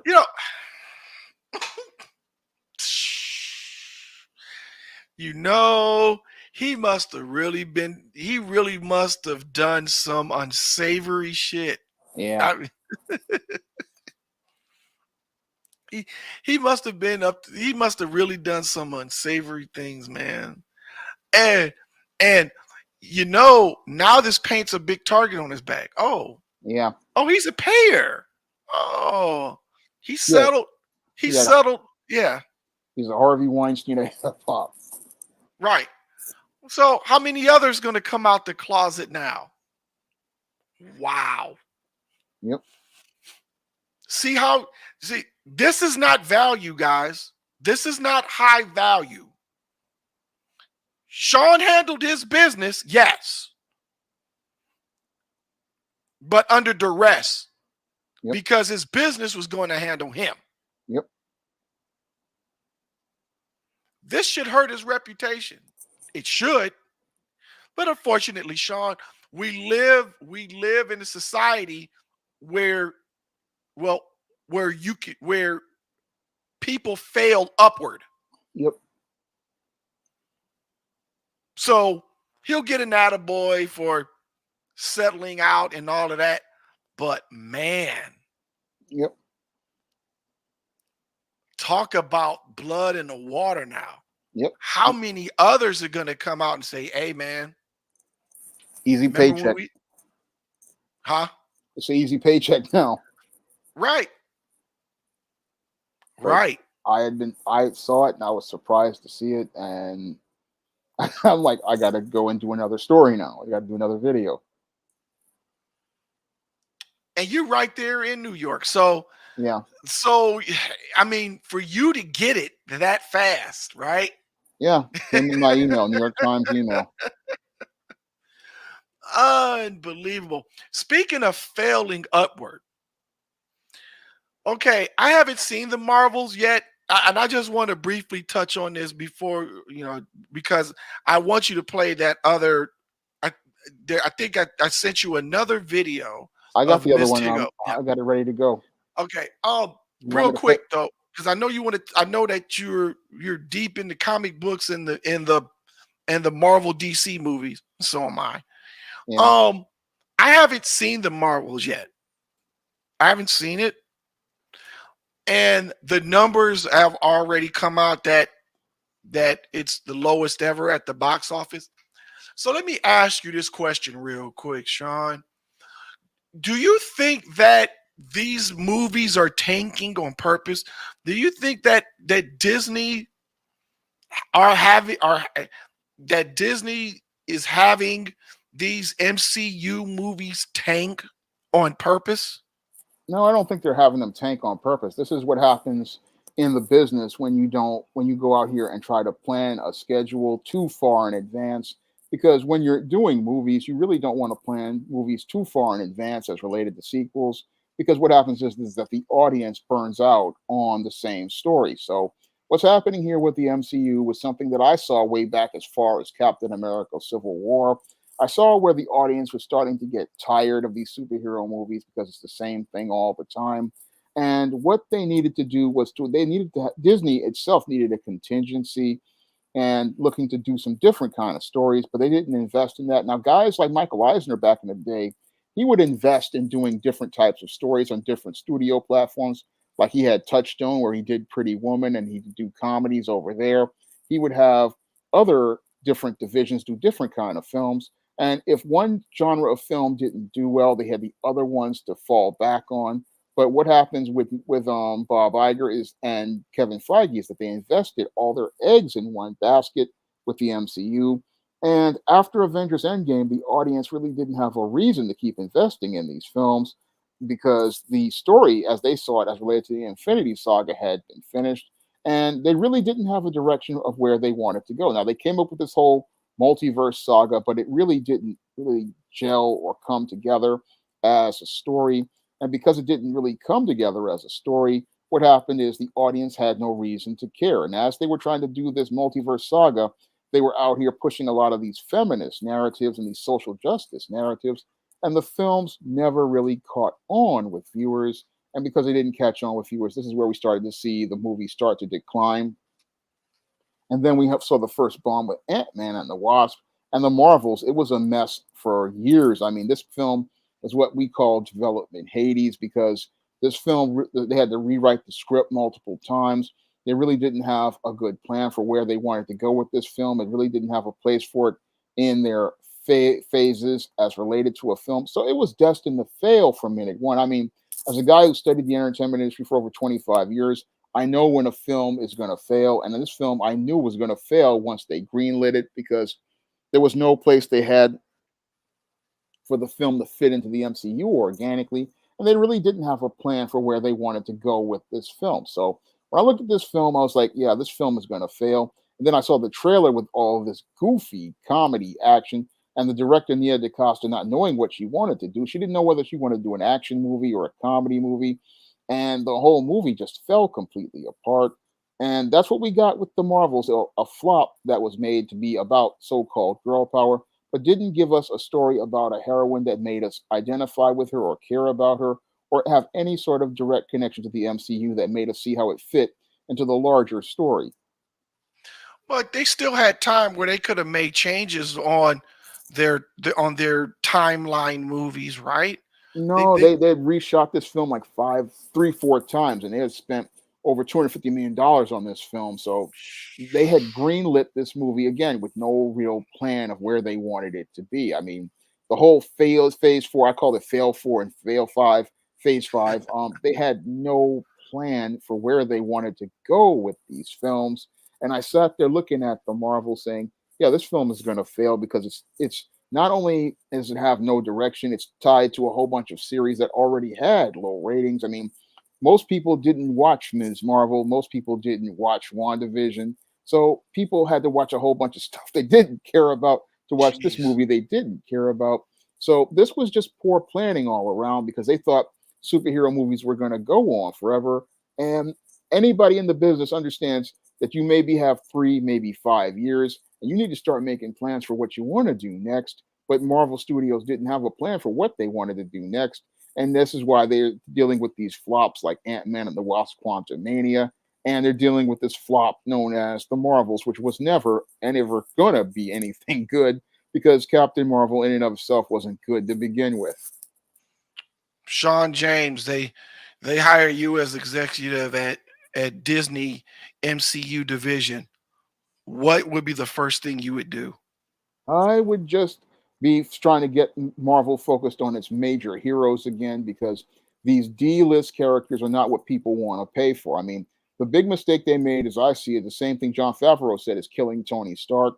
Because if they had just recast Tony Stark, they Right. would be able to make more Iron Man movies and they'll be able to make more Avengers movies, which is the foundation of Marvel Cinematic Universe. When what they wanted to do was try to go and try to segue from these obscure characters to the X-Men and the Fantastic Four. But no, you got to tie this Fantastic Four into the Avengers and the main heroes because these are the heroes everybody grew up watching. And I would be trying to get back to the main heroes. But at this point, it's just too late. The damage has been done. The structure has been damaged because of everything that was done with Avengers Endgame. And I don't know if you can bring all these characters back because at this point, the audience has moved on. And when the audience moves on, it's just basically over at this point. Should they hit the reset button? I don't know if you can hit the reset button because from my time with audiences and studying audiences, once audiences move on, that you're basically done, and it's hard to come back with a reset button and start everything over because usually once the audience is finished, they move on. I saw this in '86 with the Transformers, the movie, when they killed all the Transformers.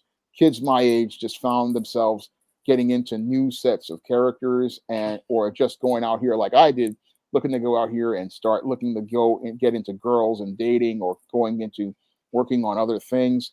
And once people move on, they just move on. And I saw this with the comic book industry. I saw a lot of people moving on.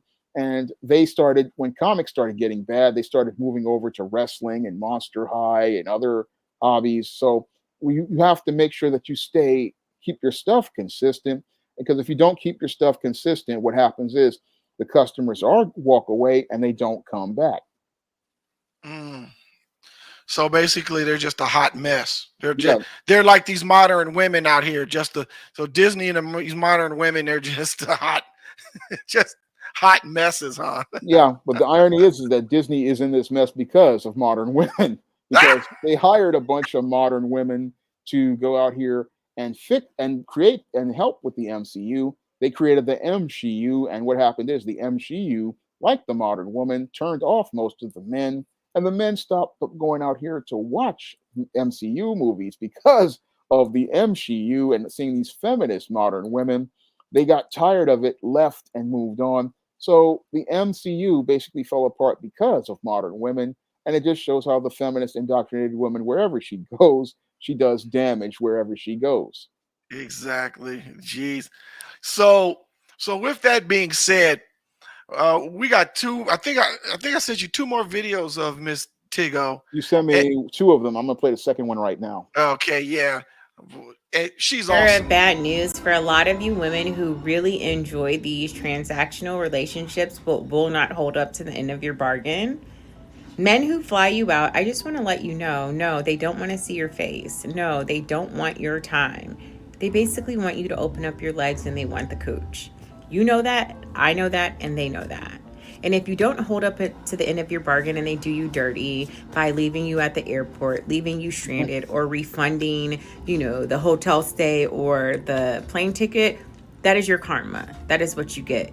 You and I both know that you understand what a transactional relationship is. You women love these transactional relationships. And when you don't hold up to the end of the bargain and the men do you dirty, then you want to whine. As a woman, if I was a man, I would really do you dirty. If I'm going to spend my money on you, I'm not interested in you. I'm interested in the cooch. 90% of the time, the men are interested in the cooch.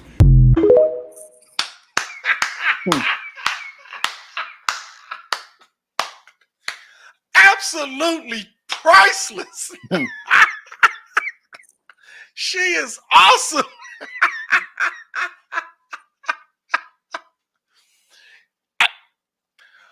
Ladies, you can't go get flown out and think that getting laid is not part of the transaction. Yep. Come on. They make it a business relationship and then want to get personal when it becomes business. Right. Is it? And here's the thing. Transactional relationships or transactional interactions is really backwards, right? Yep. So I pay this woman's flight, I pay this woman's ticket, round trip ticket to come see me. In the transaction that I'm going to get laid. Then once I get laid, then it can start becoming more personal. That makes no logical sense. But that's what happens. That's what happens.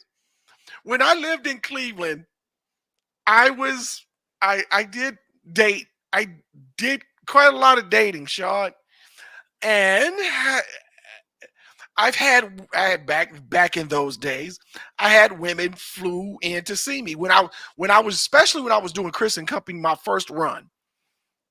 So I had a nice following. I was on Blog Talk Radio back then, and there were women that were, hey, here's my phone number, here's my email address, blah, blah, blah, blah, blah. And they would fly to Cleveland and come see me. And yes, that's how the transaction went about. It's totally backwards, but so the woman flies out, the transaction happens, and then the interaction starts getting personal. Yeah. That's why a lot of brothers fly women out. That's why the women accept the fly out. And the funny part is these are the women who think, oh, I'm a good woman because I'm been flowed out. But you are participating in a transactional relationship and you're not as good as you think you are. Exactly. So basically, but it's just like what Miss Tigo said. No man is flying a woman out so they can play Monopoly at his house. Nope. No. The Netflix and chill hook, right? Yep. Right. Where did that come from? It's about, watching some Netflix, getting laid. That's where it came from. So being flued out to the same thing. So yes, if a man flies a woman out and, after having lunch and checking in at the hotel or even being at his house or whatever, if she doesn't know what's going on, either she's dumb or she's trying to play him. Those are the only two directions that's going, where that's being going. And no dumb woman just goes and flies to see another man just blindly. So yeah. And here's the thing, Sean. Yep. Even though people can say that, well, isn't that a form of prostitution? Maybe. Because if both parties are benefiting if the man flies her out to his house and she gives him some. Well, it's a fair transaction. Now, Yep. now I'm not the moral police. I've always said that. I'm not the moral police. Just don't get caught. And also at the same time, fair is fair. Yep. Now, I think things like that should be discussed before you fly someone out. Like, hey, I'm flying you out because I want to see your skid mark thong, And look, I'm just taking your language because your language Yeah, is but awesome. the whole thing is that's what it- you signed for. exactly. You put Exactly. the contract up for that. That's the deal. Right. It's an unwritten social / business contract. Because guess what? Let's say, and I've had this happen. Back in my Cleveland days, not here in Arizona. I've flown a woman out. I picked her up from the airport. We did the nasty. As I got to know her, there are things about her personality that was just a little off-putting.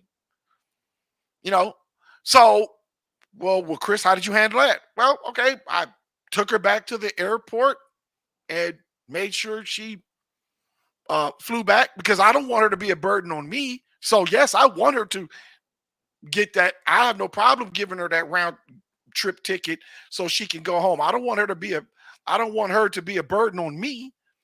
And then after that, hey, the vibe wasn't there, I wish you the best, blah, blah, blah, blah, blah. No harm, no foul. That's what comes, dating is one of those, how do I put it? Dating is one of those areas where things can get murky. Dating is whatever you want it to be. Yep. Okay. And it's up to the both parties to recognize that they're in a date or not recognize that they're in a date. Yep. So I hope people are understanding what I'm saying. That I'm not gonna beat you up if you've flown a woman out because that would make me a hypocrite. And I'd rather be consistent than to be a hypocrite.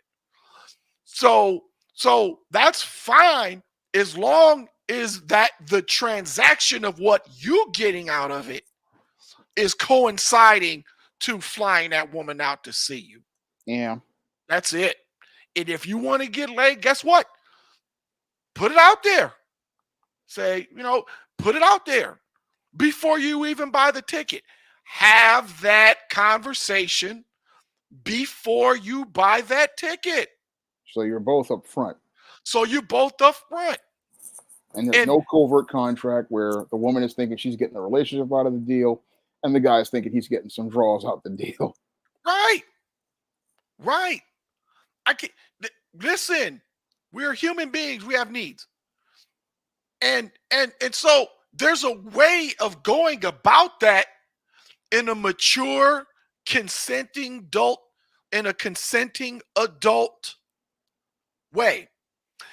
Quick story, and I want you to play Miss Tigo's last video that I sent you. There was a female that I know years ago. I'm talking over 20 years ago, and I had sex with her. It turned out that she was also sexually involved with my son's godfather's best friend. Yeah, it was my son's godfather's best friend. All right. Well, when we knew my son's godfather had introduced me and him together, and guys, we just get around and we talk, right? So I don't know how he mentioned the girl, and I was like, hey, I know her. I was like, yeah, you do? I said, yeah. She works at the hotel downtown at the Marriott, right? Yeah, she does. Yeah. So that conversation. Well, it found out that, well, me and him were both excursion with her. But I Mhm. never called her a hoe. Never. Want to know why? It's because the way she treated me with respect. When we went out on a date and stuff like that, she gave me her most undivided attention, and she was attentive, and she carried herself like a lady. But Yeah. you see what I'm saying? Yeah. So, in other words, not all hoes are hoes. You have, women. You have women who might not be hypersexually active, but they have a whole mentality on how they treat people.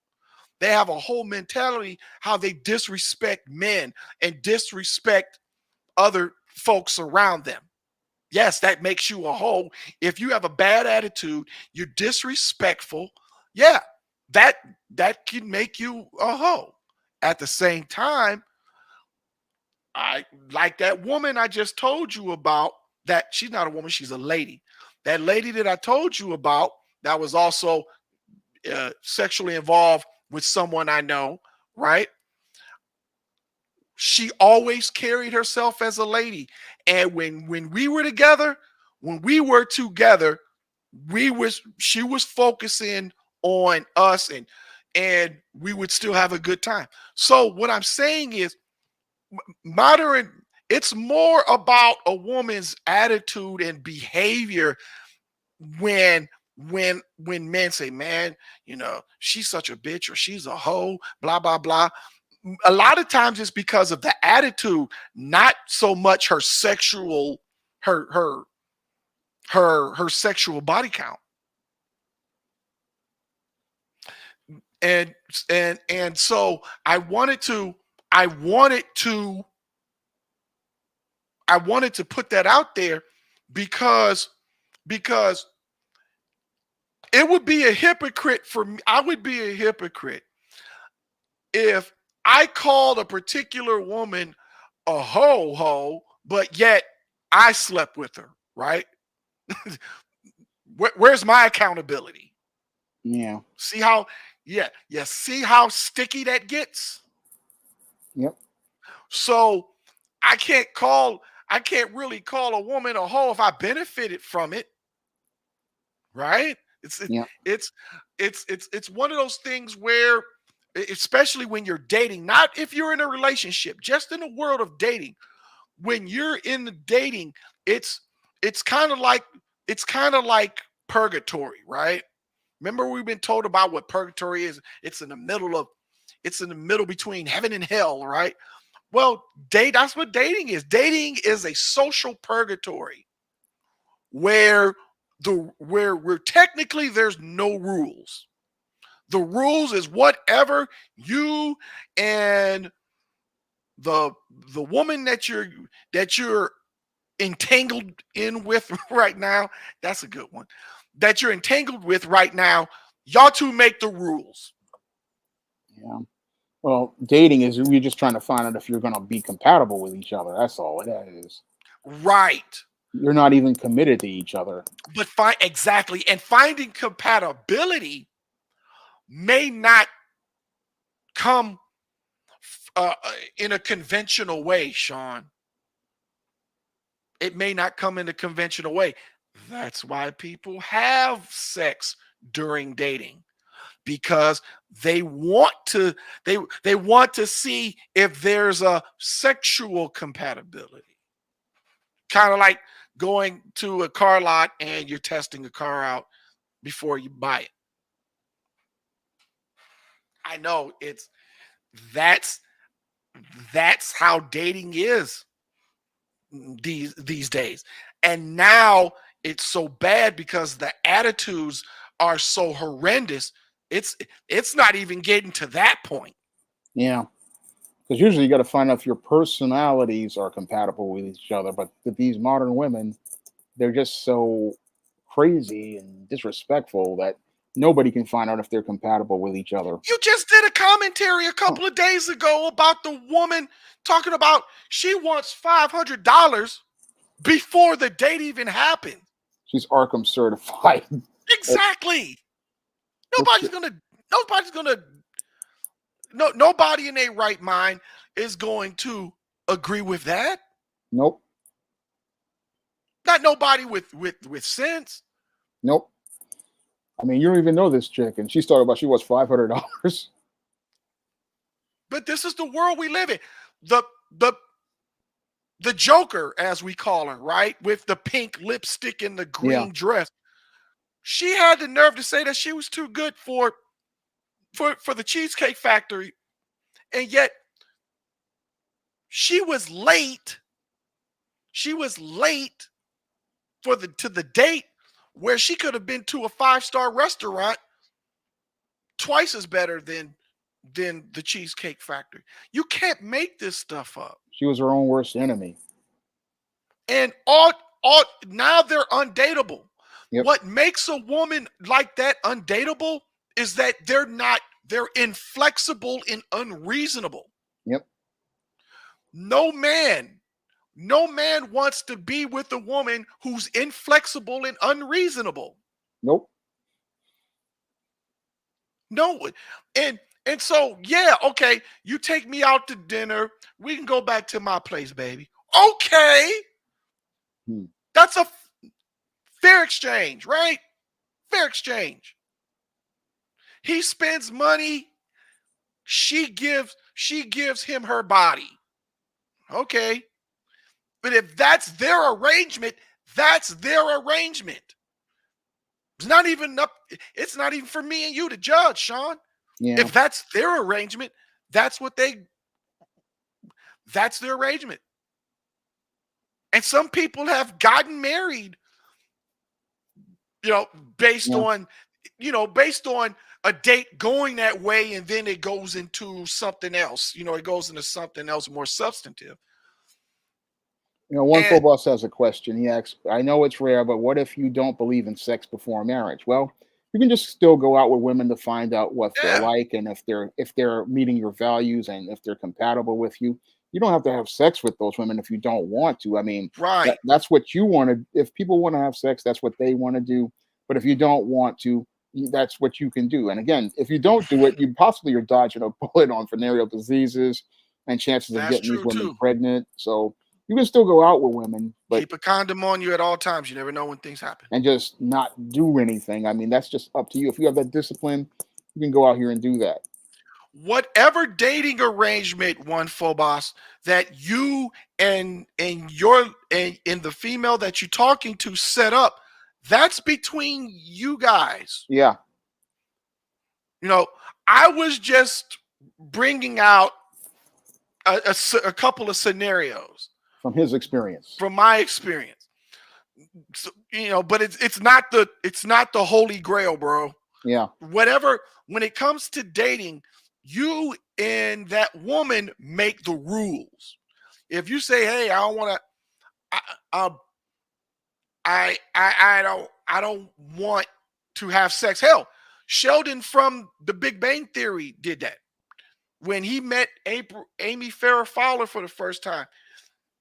He didn't want nothing to do with sex when he first met her, and that's how they started dating,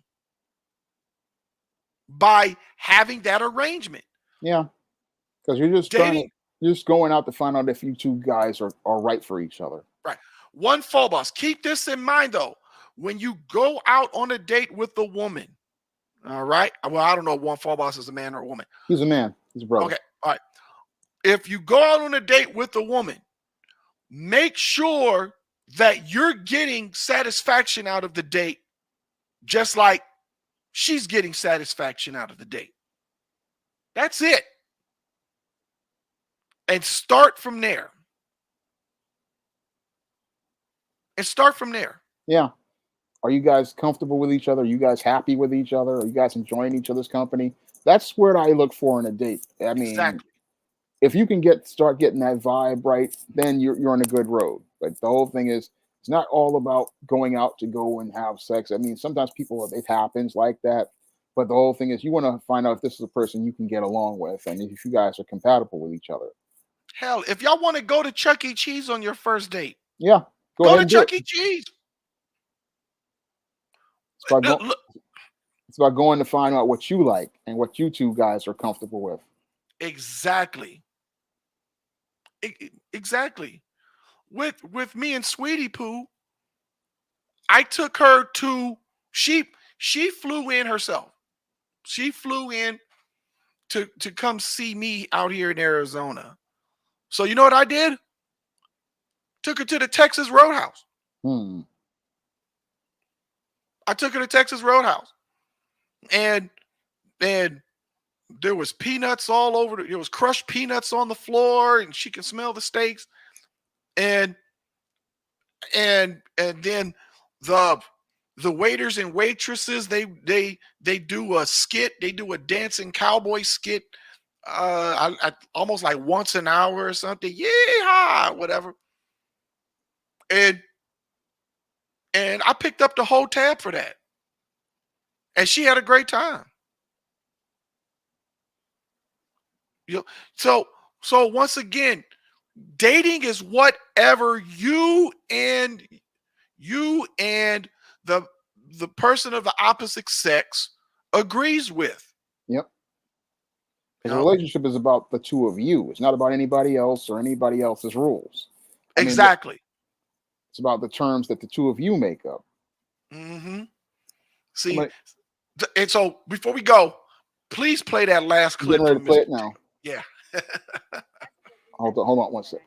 Mhm. One second. Let's get this.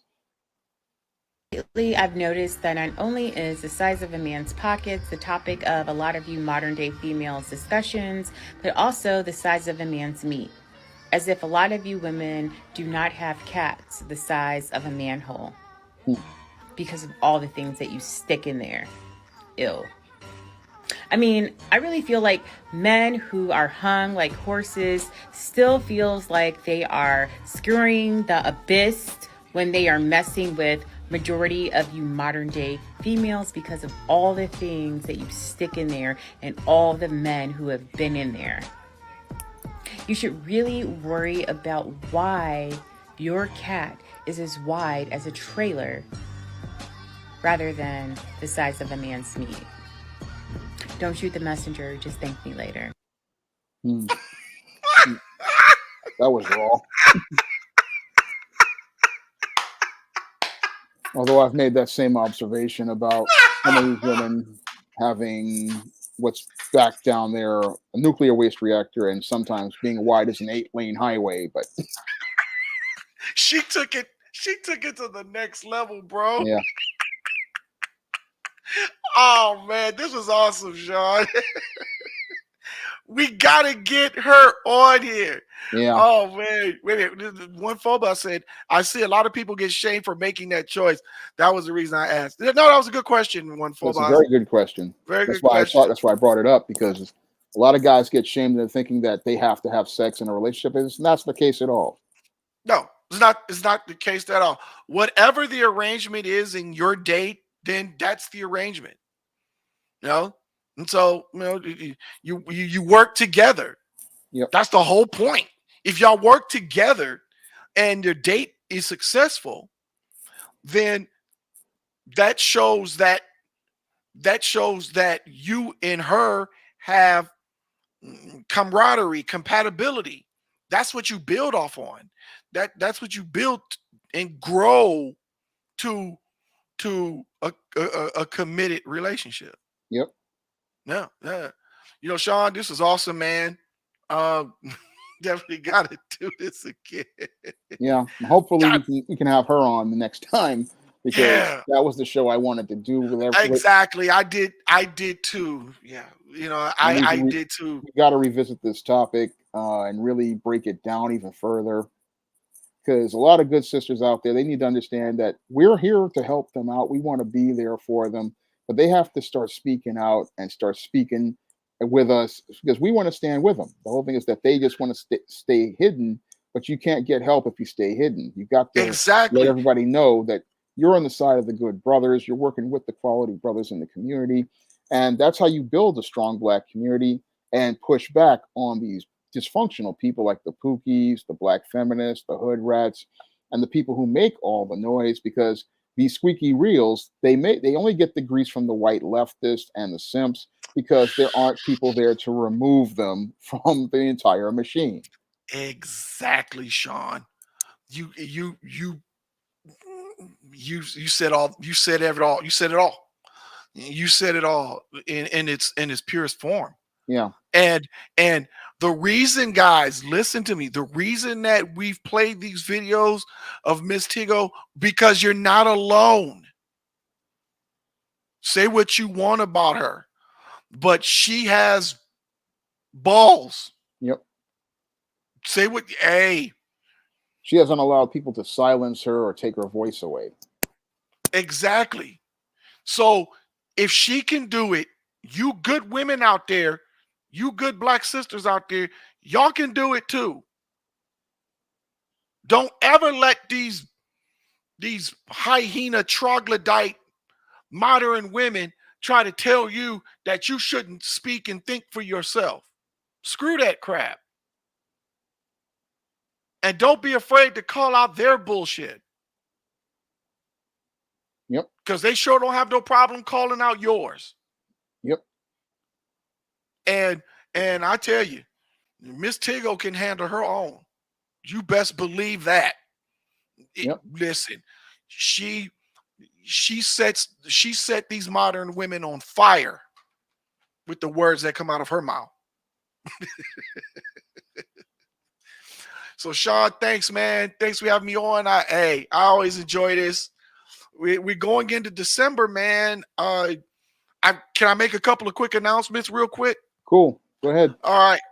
Alfred Konuwa, he's coming back on the Chris and Company right after Survivor Series, WWE Survivor Series, because I know he covers that. So Alfred Konuwa, he's going to, from Forbes magazine, Forbes.com, he's going to be back on to discuss the latest wrestling. That's going to be on the Wednesday after Thanksgiving. He's going to be on that. He's going to be on that episode. Also, next Saturday, Miss Rachel Hill, First Lady of Sports back in Cleveland, we're going to discuss the aftermath of the Ohio State-Michigan football game. So that's going to be a sports segment, and because I am Ohio State Buckeye fan.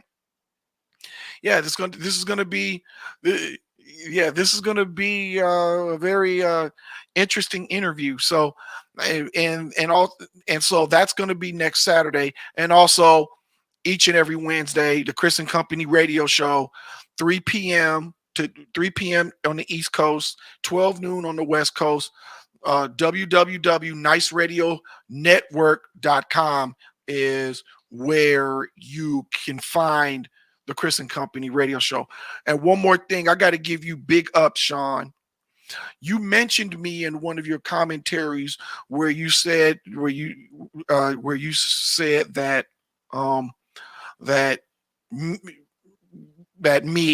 that I have my own website and broadcast through my own website and my own platform and everything. And I just want to tell you, man, I really thank you for mentioning me like that. That was awesome, because you didn't have to do that, man. And I just want to let you know I appreciate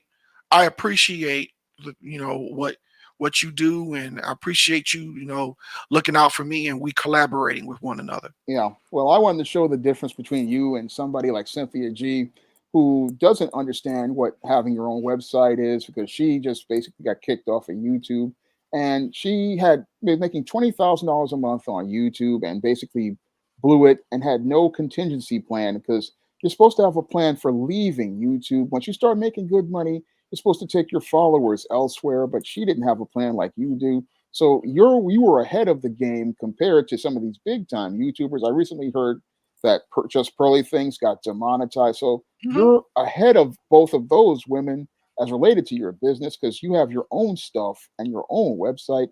Because when you have your own website, when they come to you with this flagging and this foolishness, you don't have to deal with them. Your followers can still get your content on another platform. Exactly.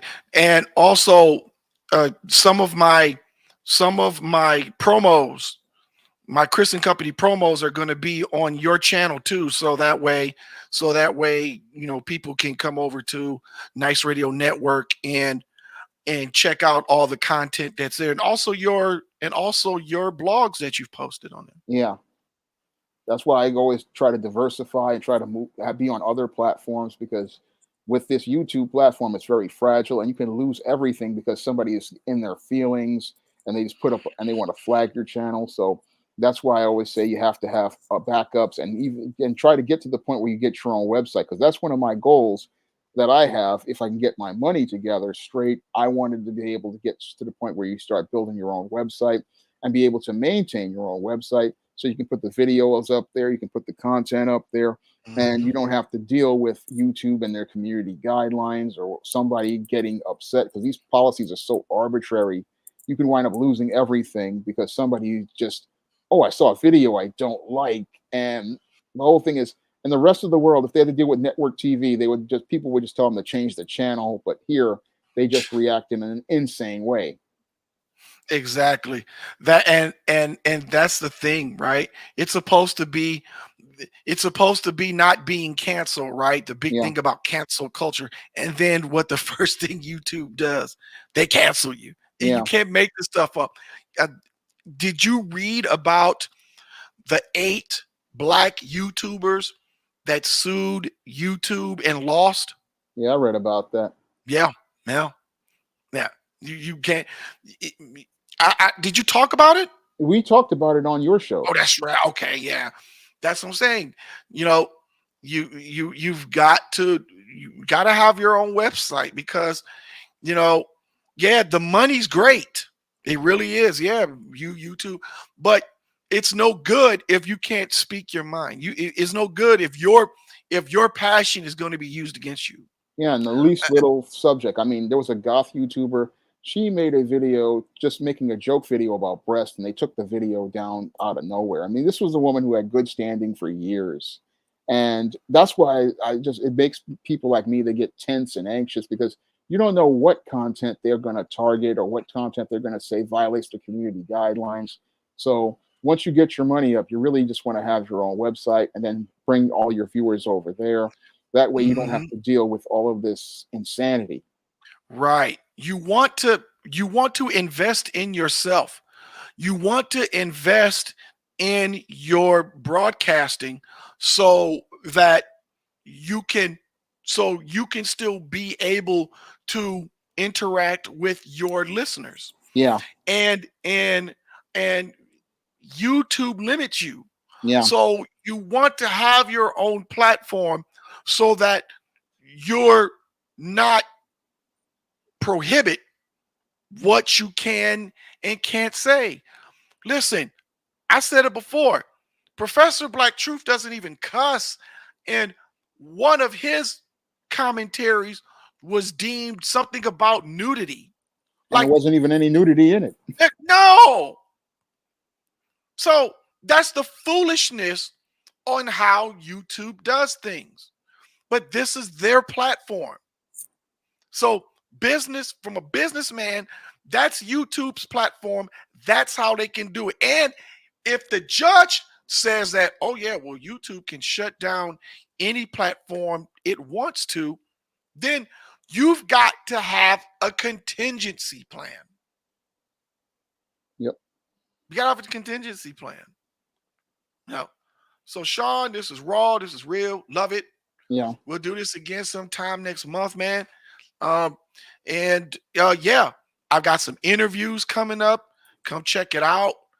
And definitely, and with your book sales, all hey, if you guys are spending money on stuff for Black Friday, go check Sean out. Yeah, I got some great books, and they make great gifts. They are great for your kids. I've had guys buy my books for their daughters, like in the ISIS series. They love them, and I've had people buy the books and enjoy them themselves. And again, I only had 2 sales for the entire month of November, so I'm asking everybody to pick up some of the books on the SJS Direct imprint. and help get the sales up, because that's how I got here. And I want to create positive Black fiction for everybody out here. You're not going to get that in the mainstream media. You're not going to get those kind of stories. So when you go out here and pick up an SJS Direct book, you're going to pick up something that's going to uplift your kids and inspire them. So I'm asking everybody to keep picking up the books, and also pick up the first John Haynes comic on Lulu.com. So with everything said, I'm going to get ready to wrap up tonight's stream, because I got a story I got to finish, and I got videos I got to get ready to start putting some work on for tomorrow. So I want to thank Mr. Chris for coming out to tonight.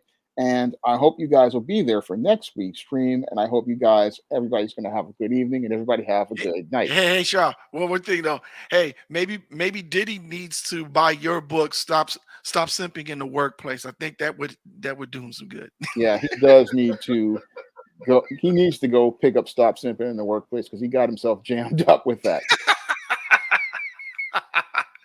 All right, man. All right. Thanks a lot, Shaw. All right. You have a good evening. All right, you too, man. Thanks a lot. All right. Bye-bye. Bye.